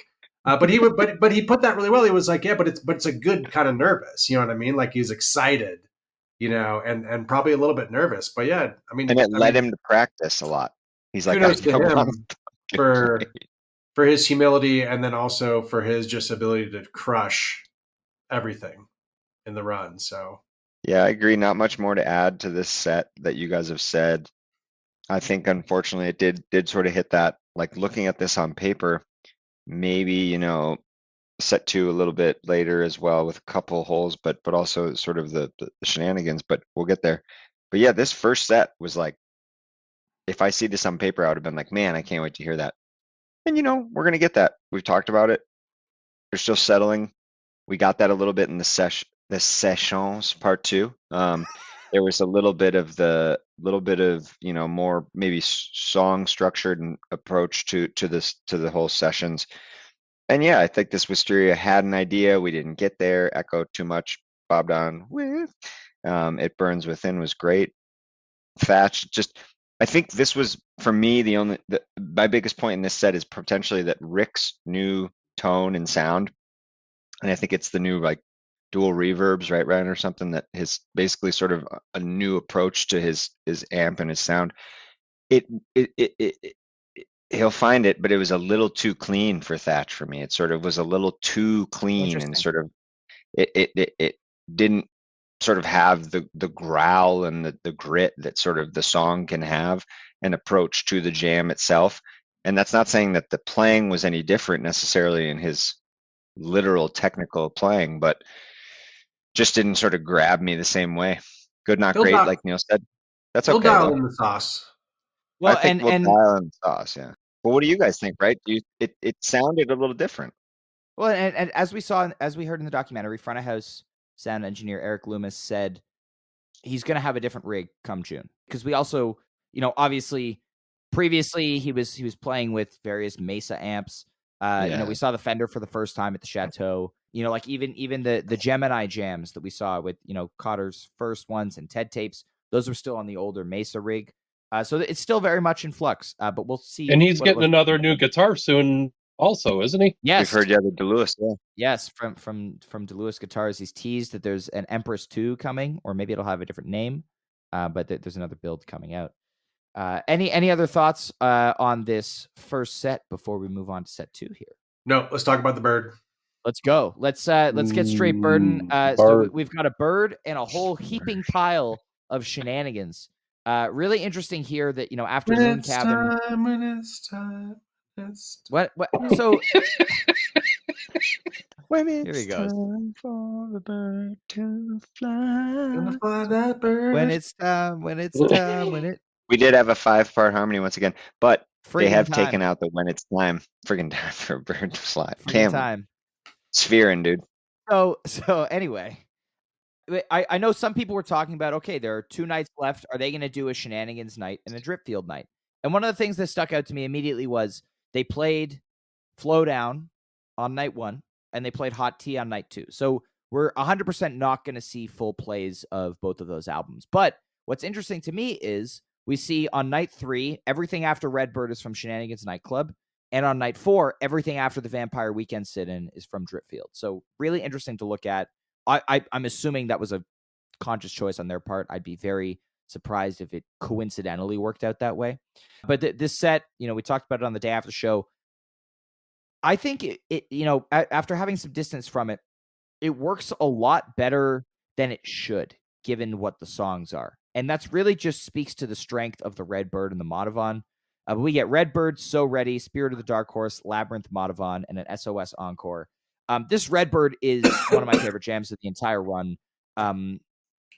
Something about the dynamics and the patience and the just the commitment to that zone and the way that they're playing. It's really phenomenal. I know Neal has specific thoughts on specific things, but this Redbird is amazing. And it's more of that full band interplay that we were chasing for so long, that we got so much of in this run. And I'm so happy that we did. So Ready, I'm never a huge fan of in the second set. I'm team slow, obviously, as any sane person is. But So Ready mid set 2, not really the greatest call for me. This was good. Dark Horse, I love Dark Horse. This is my second Dark Horse ever. Really stoked to get this one. Really sad that they didn't jam it. And, we saw no jam Dark Horse at the Chateau. I'm curious what the thought process is there. I would love to talk to Rick and Peter about, how they approach that and be like, we're not going to jam Dark Horse. And then we get the Labyrinth. I didn't think I needed to go pee again, but I went to the bathroom. 2 songs in the same set.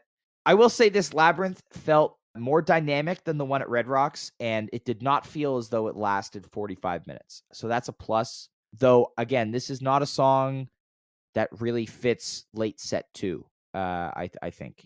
But they redeem it with the Madhavan. The song begins. It's like, okay, here we go. This jam is awesome. And this is another one like the Wisteria. I think there could have been some more exploration on that initial dark and more like the sinister churning kind of theme they got into before Rick kind of turned around and cued Cotter to, bump up the energy, speed it up a little bit. But this is still a fantastic jam, and an SOS Encore, always a win. Amazing placement.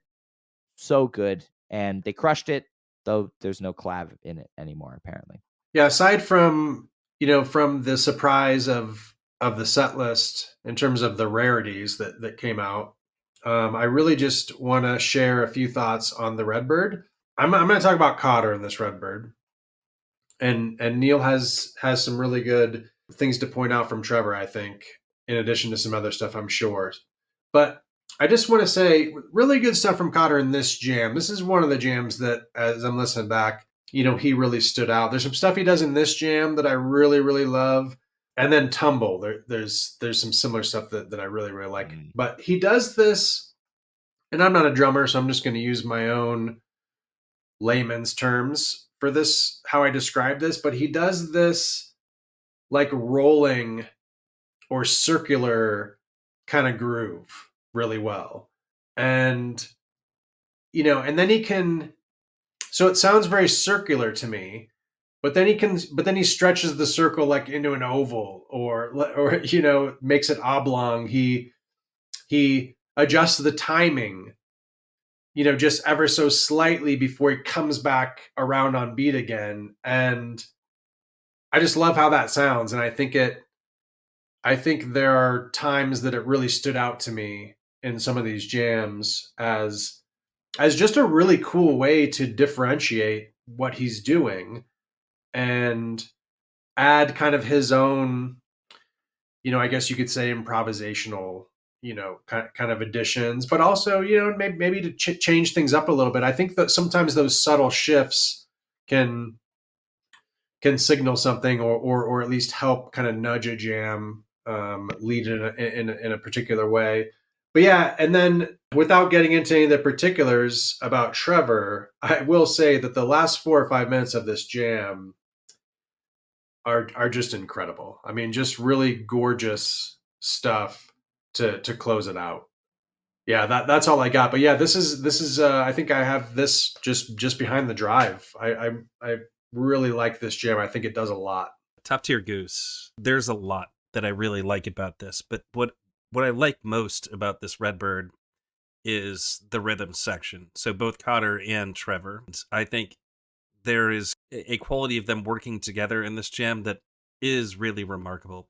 When you think about the drum highlight jams that Goose has, I think of Rosewood and I think of Redbird. Those ones always seem to have the most emphatic drum flourishes in it, right? In this one, and B, you already pointed it out, it didn't really work out that way. And I think it's because there was a different approach here, right? Which you would expect in this particular situation. But somewhere, I don't know, like midway through the jam, Trevor just starts plucking two notes at the same time. Instead of like really just kind of like playing the bass, he's like just plucking two notes. And then that creates just enough space for Cotter to start doing the thing that you're talking about, the circular drumming thing. Or when this was the pod that we had Megan on, Megan from HF Pod, for the day after show, and she was talking about like this undulating like playing that he was doing. And like I really like the way that she describes that, where he's just kind of like his whole body's moving. Obviously, you can't see me moving, you know, if you're listening to this podcast, but like, yeah, his approach was good. And I think the result there is you actually got melodic drumming out of him, which I think this is something that we're not used to with Goose, where it was almost like he was making notes out of the drums and they were filling the gaps that were left because Trevor started with this kind of like two note thing and then just started full on playing chords, like really just moody, dark minor key chords in this. And it just sounded amazing. And so way back, we're talking about Chateau, sorry. You know, back in the day. Rick was like talking about like when they first started playing together, like he had heard Trevor play like he'd never heard Trevor play before. If you want an example of that, look at this Redbird. Trevor has never played like that before, ever.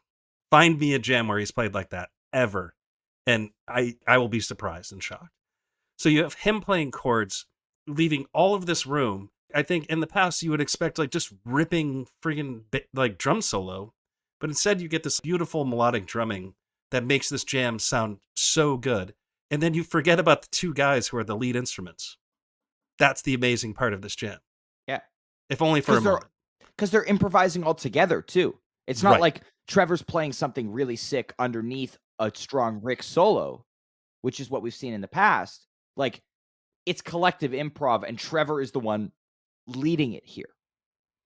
Yeah, really. I mean, this jam is awesome. I think I just convinced myself it's like should be higher in my list in the conversation here. But Good man. I mean, it's got good stuff and it's got approaches you've never heard Goose take before, and that's exciting stuff. Just dropping chord bombs.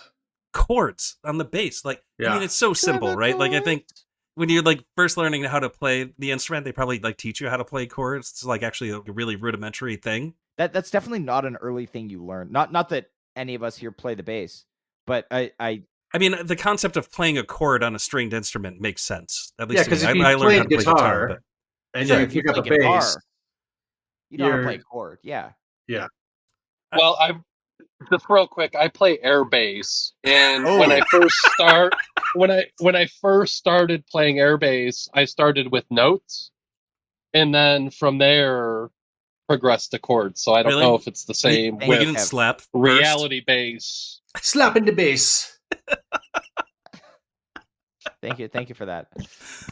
You're My welcome. point is, playing chords on the bass is actually like a very simple thing, but it was the perfect musical choice in that moment. I just real quick as a general additive riding on the back of Fantastic Trevor Bass is whatever they're doing in terms of the soundboard, the way that he's dialed into the soundboard, the way it's coming across at home in the mix is fantastic. And he definitely seems like he's playing with a lot more confidence, if we're being honest. Like he's playing with confidence and getting out of that comfort zone that maybe we've become familiar with over the last couple of years. Yeah, if we're gonna wrap up that show, we should talk about how like Dawn isn't notated with SOS. Well, obviously it's not because we're not doing this again. Talk about night 4, please. Oh, okay. So we don't want to talk about No, Dawn because is there's nothing to Wait, talk I want to talk about it. Dawn is a song. Don't sweat, my Fierce critic friends. of the. Kev? I'm just trying to offer my support for fierce critic of the pod be done.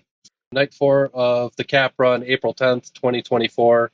A lot of us, fantasy goose wise, thought this was coming way earlier in the run, but we open up with turbulence in the night raids into Earthling or Alien. The Silver Rising that we all thought we were going to get, Eclipse Night, to Atlas Dogs, the jammed out Atlas Dogs, to How It Ends. And then that set is rounded out with a tumble that I listen to quite a bit these days. Oh boy, do I ever. I just want to say that the jam, like when they started He jamming wants to Atlas say Dogs, something, guys. that was the moment and night, like between night 3 and night 4, that I was sad that none of you guys were there with me, because I started losing my shit. And like Dogs. and much like last summer at Peach, when Neal and I were the only ones freaking out in the area when they started jamming Drive again, there were not a lot of people who were like jumping up and down and screaming when they started jamming Atlas Dogs. And I was like, man, I wish the guys were here right now, because we would all be jumping up and down and freaking out about it. B would probably be smiling and being like, you guys are idiots for jumping up and down right now, but he would be excited all the same. It's a good time to eat the because- show No. slice. It was. During the But- Yeah, meltdown wave. he'd be hitting the show slice. That's a little early. That's a little early for the show slice. It would have been worthy after this. Wait, So are you talking about turbulence? I'm Hold talking on. about jamming the Atlas Dogs. That's what Hold I. on. Oh yeah. yeah, it's Are worthy. you really? They start jamming Atlas Dogs and you're going for the slice? No, probably not. And we're gonna listen. Maybe I think- afterwards. Yeah. But here's But I mean, as long that as I'm tumble talking. and how it ends, though, we're sick. Let As long as me- you're talking, why don't you? Let me run through this set real quick. Turbulence, great opener. Thought it was Earthlinger coming Alien. earlier. I think this jam was okay. I don't think it was anything crazy. Similar to Thatch, kind of one vein, OB6 based, funked out Here's stuff. OB6. Silver Rising. Okay. Here's what I'll say about this Atlas Dogs. Everybody gets fired up about this jam. Dog. I'm pushing Dogs. for Atlas Dogs with, but we don't want to overuse the with. It's Bob Don with. This is just. So I don't Atlas think we Dogs should. jam. But this had themes. This had withy themes for sure. What does that mean, B? Well, it's almost like they slowed down that progression and just made it a little bit more kind of chill, very much like they do with Bob Dunn. How it ends, yeah, hopefully we'll get a little bit more backstory on the relationship specifically between How It Ends and Silver Rising. And then this tumble is, and here's the thing about this. Here's the funny thing about this show. If you would have showed me this set list last year, I might have been a little bit like, Ew. I mean, I don't know. Yeah. I don't know where this would slot in. Really? But Okay. I've sugarcoat it.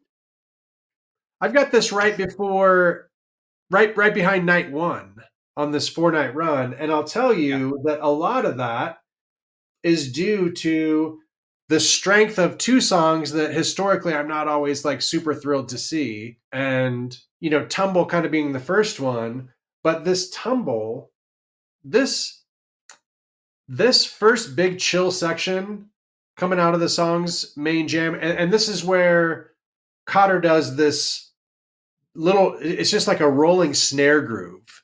Yeah. And it's, light to the touch, and Rick does some just gorgeous soloing on that. Peter's on the vintage vibe. Ryan will probably tell me it was something else. And It is the then vintage vibe. it's 5 or 6 minutes of just gorgeous stuff. Romance. I mean, this Romance. is some of the best stuff I've heard in a tumble in a long time. Really, really, really loved that part of that jam. Now, then they go into, I think you're a little bit more of your typical fiery tumble jam to build it up and finish it off. But man, that first jam is really something. I would say my main takeaway from this tumble is that in addition to that segment, it's just the fluidity from which they flow from initial 2 guitar funk to that bliss to that more traditional peak and ending. We talked about this on the day after show, but every tumble in history has had that initial funky jam within the song, and then they modulate up to the B flat. Rick will hit that major chord, and that's when they will jam out from, and then they'll come back to it to conclude. This time, they just kind of deconstructed out of that funk, which is cool. That Peter doing his Cory Wong kind of thing, which was sick. And I love that. It's not traditional, and it really took me by surprise in the moment. I was waiting for, out of that funk section, I was waiting for them to hit that B flat to then venture out, into jammier territory. And it was cool to hear them take a different route. And so I think that's one of the things I talked about it in the drive at the beginning of the episode, but it's really about how smoothly Cotter is able to, first of all, latch on to how the rest of the band is feeling and pick up on the cue, and then weave it into a different vibe in a way that doesn't feel forced. It doesn't feel like one section ends and another begins. There's more bleed, which is something that we definitely didn't have in the past. It was like an idea ends and there is like a jump, like a clear point A to point B splitting point.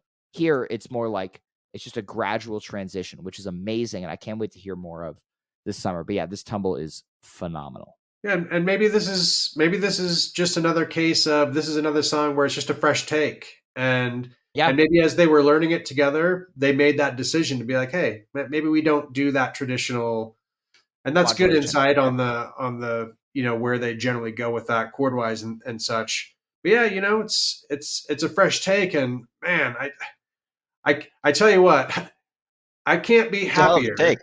I couldn't be happier to see fresh takes on Tumble, Creatures, and Arrow in this run. Yes, sir. Yep. Yes, sir. Yep.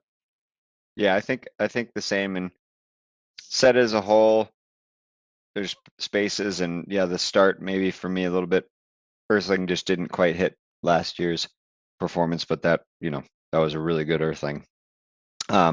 We got the dog fecta. Nobody's sort of the dog tick, as we like to say. Dogs. With Silver. Well, we don't all like to say that. I mean, all right. Well, fine. Yeah.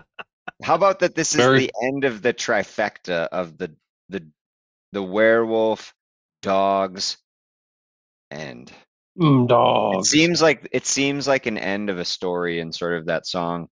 How it ends.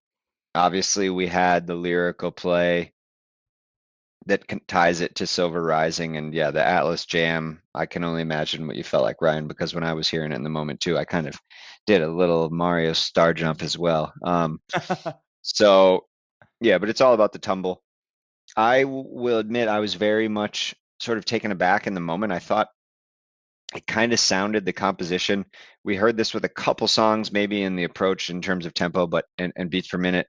But this one felt like kind of right in the middle of like the tumble, stumble, slow, and our very quick driven tumble, especially that I think it continued to get to. And it sort of was like halftime in between that, 3/4 time, if you may. So it felt very awkward when listening to it live. But then on re-listen was much cleaner. And like the other guys have said, it's just it's much more of a fresh take on it. We actually kind of got a little bit of a newer section and approach to the song too that was fun, rather than just kind of driving in the type 1. Shout out to our guy Haps, of course. I mean, we're all about the vibes with Tumble especially, but this one was cool to explore different spaces, and I think we even saw it like B said in the Creatures. There was just a little bit of like a turn down that they sort of are like willing to maybe go other ways with the song, which would be cool. And Arrow had it as well later in the show. A very good set. Obviously, like we said, we're getting into almost 50 original songs that were played, so it's very impressive, and we're stretching maybe some of the limits and sort of what they had. So I liked it. Another newer track for Goose, and happy. And bringing up the almost 50 songs that they played, I think is a great segue into the second set. When they take a break from playing originals, and we have the joining of heavyweights, right? Indie groove sensation Goose meeting up with indie heavyweights, Vampire Weekend, and Ezra getting to scratch his itch of being able to jam out one of his songs. We open up with Gen X Cops, quick little studio version of that. with a very elongated Cape Cod Kwassa Kwassa, 33 minutes, into an arrow that has been mentioned a couple times already, but almost like a rebirth of arrow. That, all right, let's see where this goes. Let's listen. Look forward to listening to those and where those go in the future. We get the Dripfield Suite with Born, Hunger Sight, Dripfield, and then the encore Slow Ready. Yeah, this is a great set. I just want to lead off. I want to say I was initially a little bit disappointed that a sit-in was happening. I know it's obviously it was a huge deal for Goose, and I know like Ezra's been a fan for a number of years. You know, I remember he saw them when they were still opening for Pigeons in early 2020. I'm curious to know if he stayed for the Pigeons sets that night, or if he just came for Goose. That would be an interesting tidbit. But I remember just being like, you know, this is about Goose coming back, new drummer. You know, we're taking a valuable time in the second set with, you know, a couple of Vampire Weekend songs. I was very pleased when one of those songs turned out to be 30 minutes long. And I feel as though, much like the Dawes, the Broswood from last fall at Borderland, by the time the jam really got cooking, the guest musicians kind of faded into the background for the most part. There are some parts where they poke through, of course, but I felt as though it was just more of a Goose jam. This, in the moment, I was really, really excited about it. I thought it was incredible. It hasn't aged as well on repeated listens. You know, it's kind of dropped down my playlist a little bit. But this is still a great listen. Love the Jessica tease. Love how much fun they're all having on stage. You know, really funny. You know, we talk about Trevor being this like stoic figure all the time, and Chris Bio, the bassist from Vampire Weekend, is like dancing around, and there's a couple of really funny clips of him like turning to Trevor and trying to get him to like, you know, dance and get into it. And Trevor just kind of, you know, standing there being Trevor, and he's like, all right, you know. But overall, you know, as far as sit-ins go, pretty damn good. And I love how excited Vampire Weekend fans were after this. You know, so sometimes you'd see like a band like Vampire Weekend that obviously doesn't jam in a setting. You know, they have the tendencies, but they don't play a 30-minute Cape Cod. Seeing the next day when they posted about it and all the Vampire Weekend fans being like, oh my God, this is awesome. Like, that's amazing to see. And it's also very clear that the members of Goose are fans of Vampire Weekend, and that's also very awesome to see. Yeah, that's also awesome to see. Honestly, at this point, there are probably some more recent Goose fans who have not heard the 2021 that Goose did in early 2021. So seek that out. It's 20 minutes and 21 seconds of the Vampire Weekend song 2021. Highly, highly recommend. It's excellent. It's on Spotify, everything like that. Go check it out if you have not heard it, or if you haven't listened to it in a long time. Go check it out. Boy. B? Man, I used to listen to that jam so much. I did just recently, after this run, listen to it again. The old band's boat 2021 jam. Yeah, the Solarium. You know, I think there's a couple things about what you said, Ryan. I think I can see that, like, yeah, you know, it's like first run, you know, new drummer, but this is a kind of an historic level sit-in. You know what I mean? 100%. If they would have brought some average Joes up, you know what I mean? Then yeah, I would have been like, come on. But yeah, having Vampire Weekend come out, that was pretty cool. And I mean, look, actually, Cape Cod is I'm not a huge Vampire Weekend guy. You know, I've listened to their stuff casually over the years. This song is great, and the fact that they jam it out is awesome. But that's just a great song too. Like, there's been a few times where I've gone back and just listened to the first few minutes to hear the song and hear Ezra sing and kind of bypassed the 30-minute jam. And this jam is, you know, it's good, but you know, I think sometimes these things can be difficult where, you know, maybe you're not sharing the stage with other musicians that are as attuned to, you know, your style of you know, improvisational approach to music or whatever it is. And so yeah, so like when you say it kind of sounded like a Goose jam, I mean, it sounded like a watered down Goose jam almost, because they were, you know what I mean? They were were trying to leave room for their guests, but and there was some interplay between Rick and Ezra. There were a couple moments of some cool stuff there, but I think overall, it wasn't.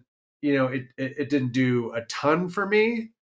But I just want to say, I actually want to talk about the next track. And before I say this next sentence, let me just remind everyone that this is not Neal talking. This is Jive Goose, and I'm about to say this is a very good arrow. It's a very good arrow. And I'll admit something else. After that big jam, and there was like a real celebratory. Everybody was really excited. I bet that place was really buzzing after Vampire Weekend came out.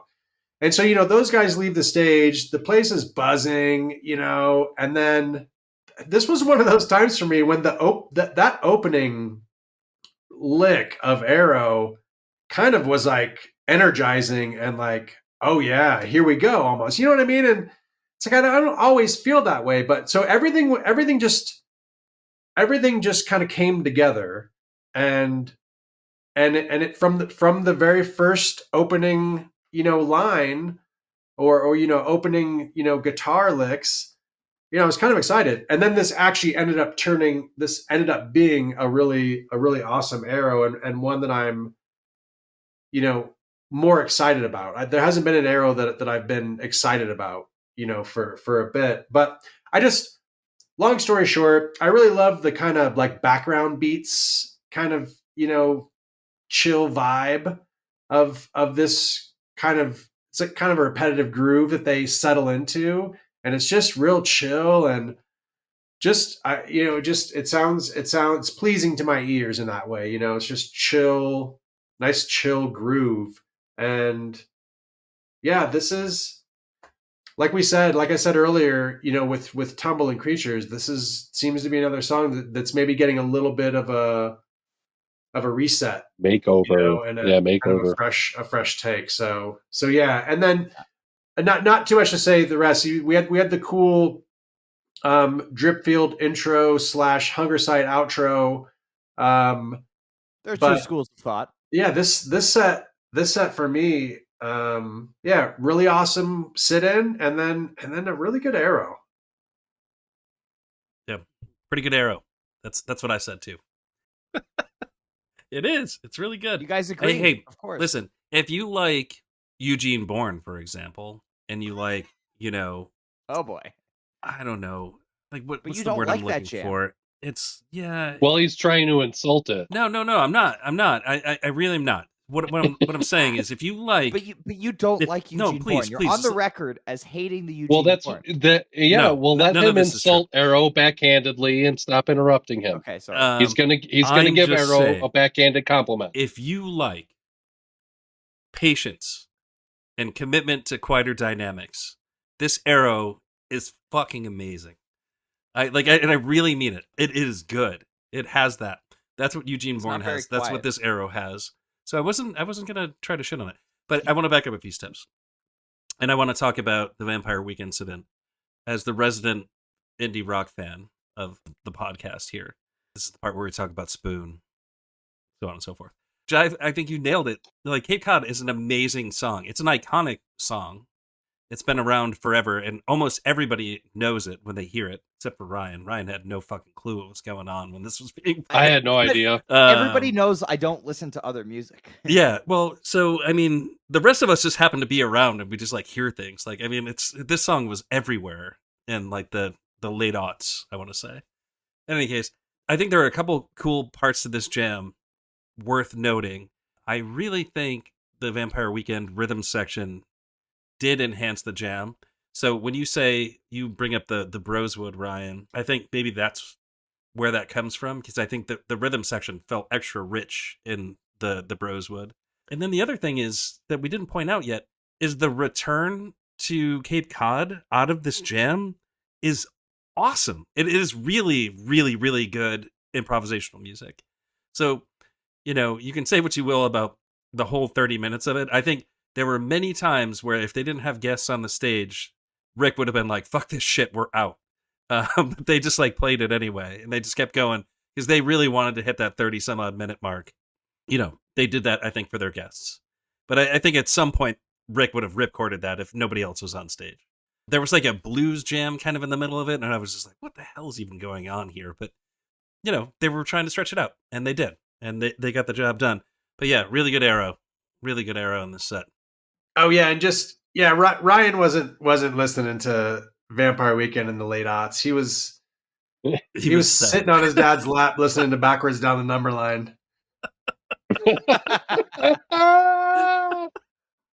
That's also wholesome. Oh, man. Oh, wait, shoot. Like, we didn't talk about the drip tick at the end. I didn't, at least. Not much to say, other than this is all really good music. And there's a section of this music that's extra good. And I think you already touched on this. You might say it's part of Hunger Sight, or you might say it's part of Dripfield. But whatever that piece of music is, it's really good. There we go. That's all I got on here. And Slow Ready Encore. You know, here's the Dripfield portion of the show. That's what we got. But it was a great way to end the run. Shout out to, you know, we haven't talked about Getty. Shout out to Getty and Tony on the lights for this run. Really looked amazing. Can't wait to see the bigger rig this summer. But yeah, that little square that they had Peter in during Slow Ready, was excellent. And that brings us to the close here. What's up, B? I just want to you know, kind of put a bow on this run by, you know, kind of going back to some of the things that we talked about last time we recorded.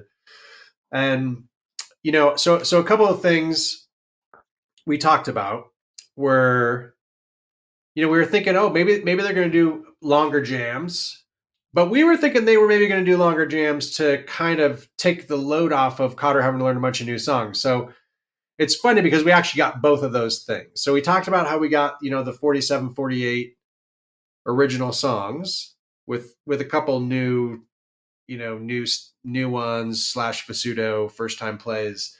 But in terms of the lengthy jams, so there were, in 4 nights, we had 11 20+ minute jams. Wow. And there were 4 or 5 more that were kind of in the 18, 19 minute range. But out of those 11 20+ minute jams, we had 2 30+ minute jams, and then we had 3 jams that were over 25 minutes.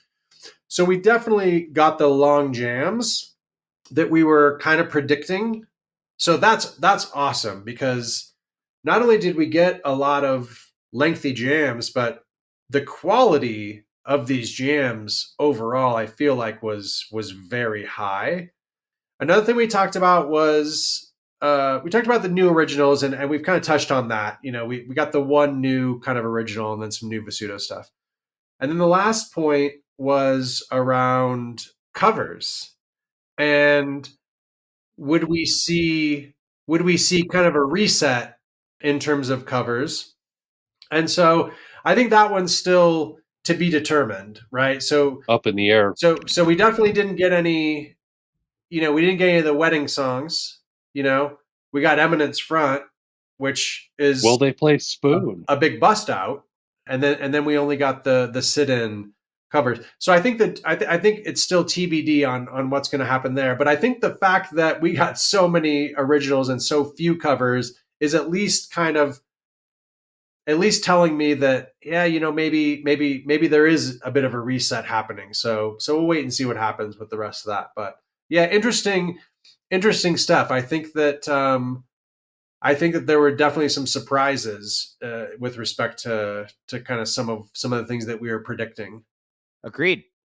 Thank you for the Jives trivia corner there. And that brings us to the close of our 4-night run here, which leaves only one thing left to do in this episode. Let's dig into the sack here. We have sacks just for the people looking at the sack. Thank you for getting involved. We have sacks on Instagram, we have sacks on Twitter, and we have a sack on Facebook. We've got triple sacks here. I'll go first if people want to take a second to still find a sack, peek at some things, find their way to a good part of the sack. Did you email? Is that in my email? No. Jesus Christ. The carrier pigeon should have reached you by now.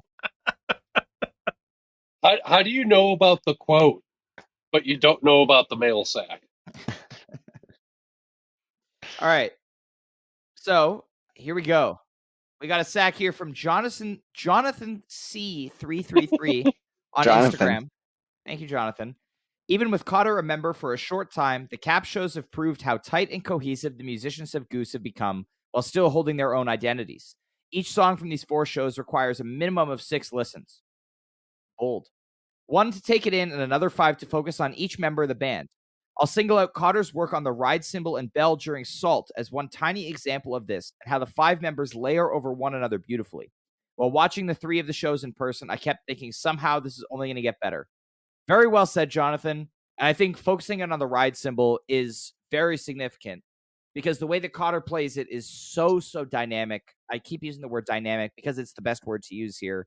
It doesn't feel like a repetitive dance beat, and again, the last thing we want to do here is knock Ben and knock his drumming. He is a phenomenal drummer. Love him to death. But the way that Cotter is opening up the jams and opening up the grooves is so unlike what we've heard with Goose before. And that is a big part of it. So thank you, Jonathan, for that very well crafted mail sack contribution. D, you got one. That was a long question. That was a long question. What platform was that off of? That was on Instagram. Okay. Got a good one from our buddy 6Rom7. Now, correct me if I'm wrong, is that name starts with an A? That's Adam. That's okay, good. That's our guy, Adam. Data master. Grabs everything for us here. Has been wonderful for our Jam of the Year stats. So we'll look forward to that for next year. He asks, did we gain any insights from the run on what may come of the next album? What of the material recorded last summer? Scrapped? Release it as is? Retrack with Cotter?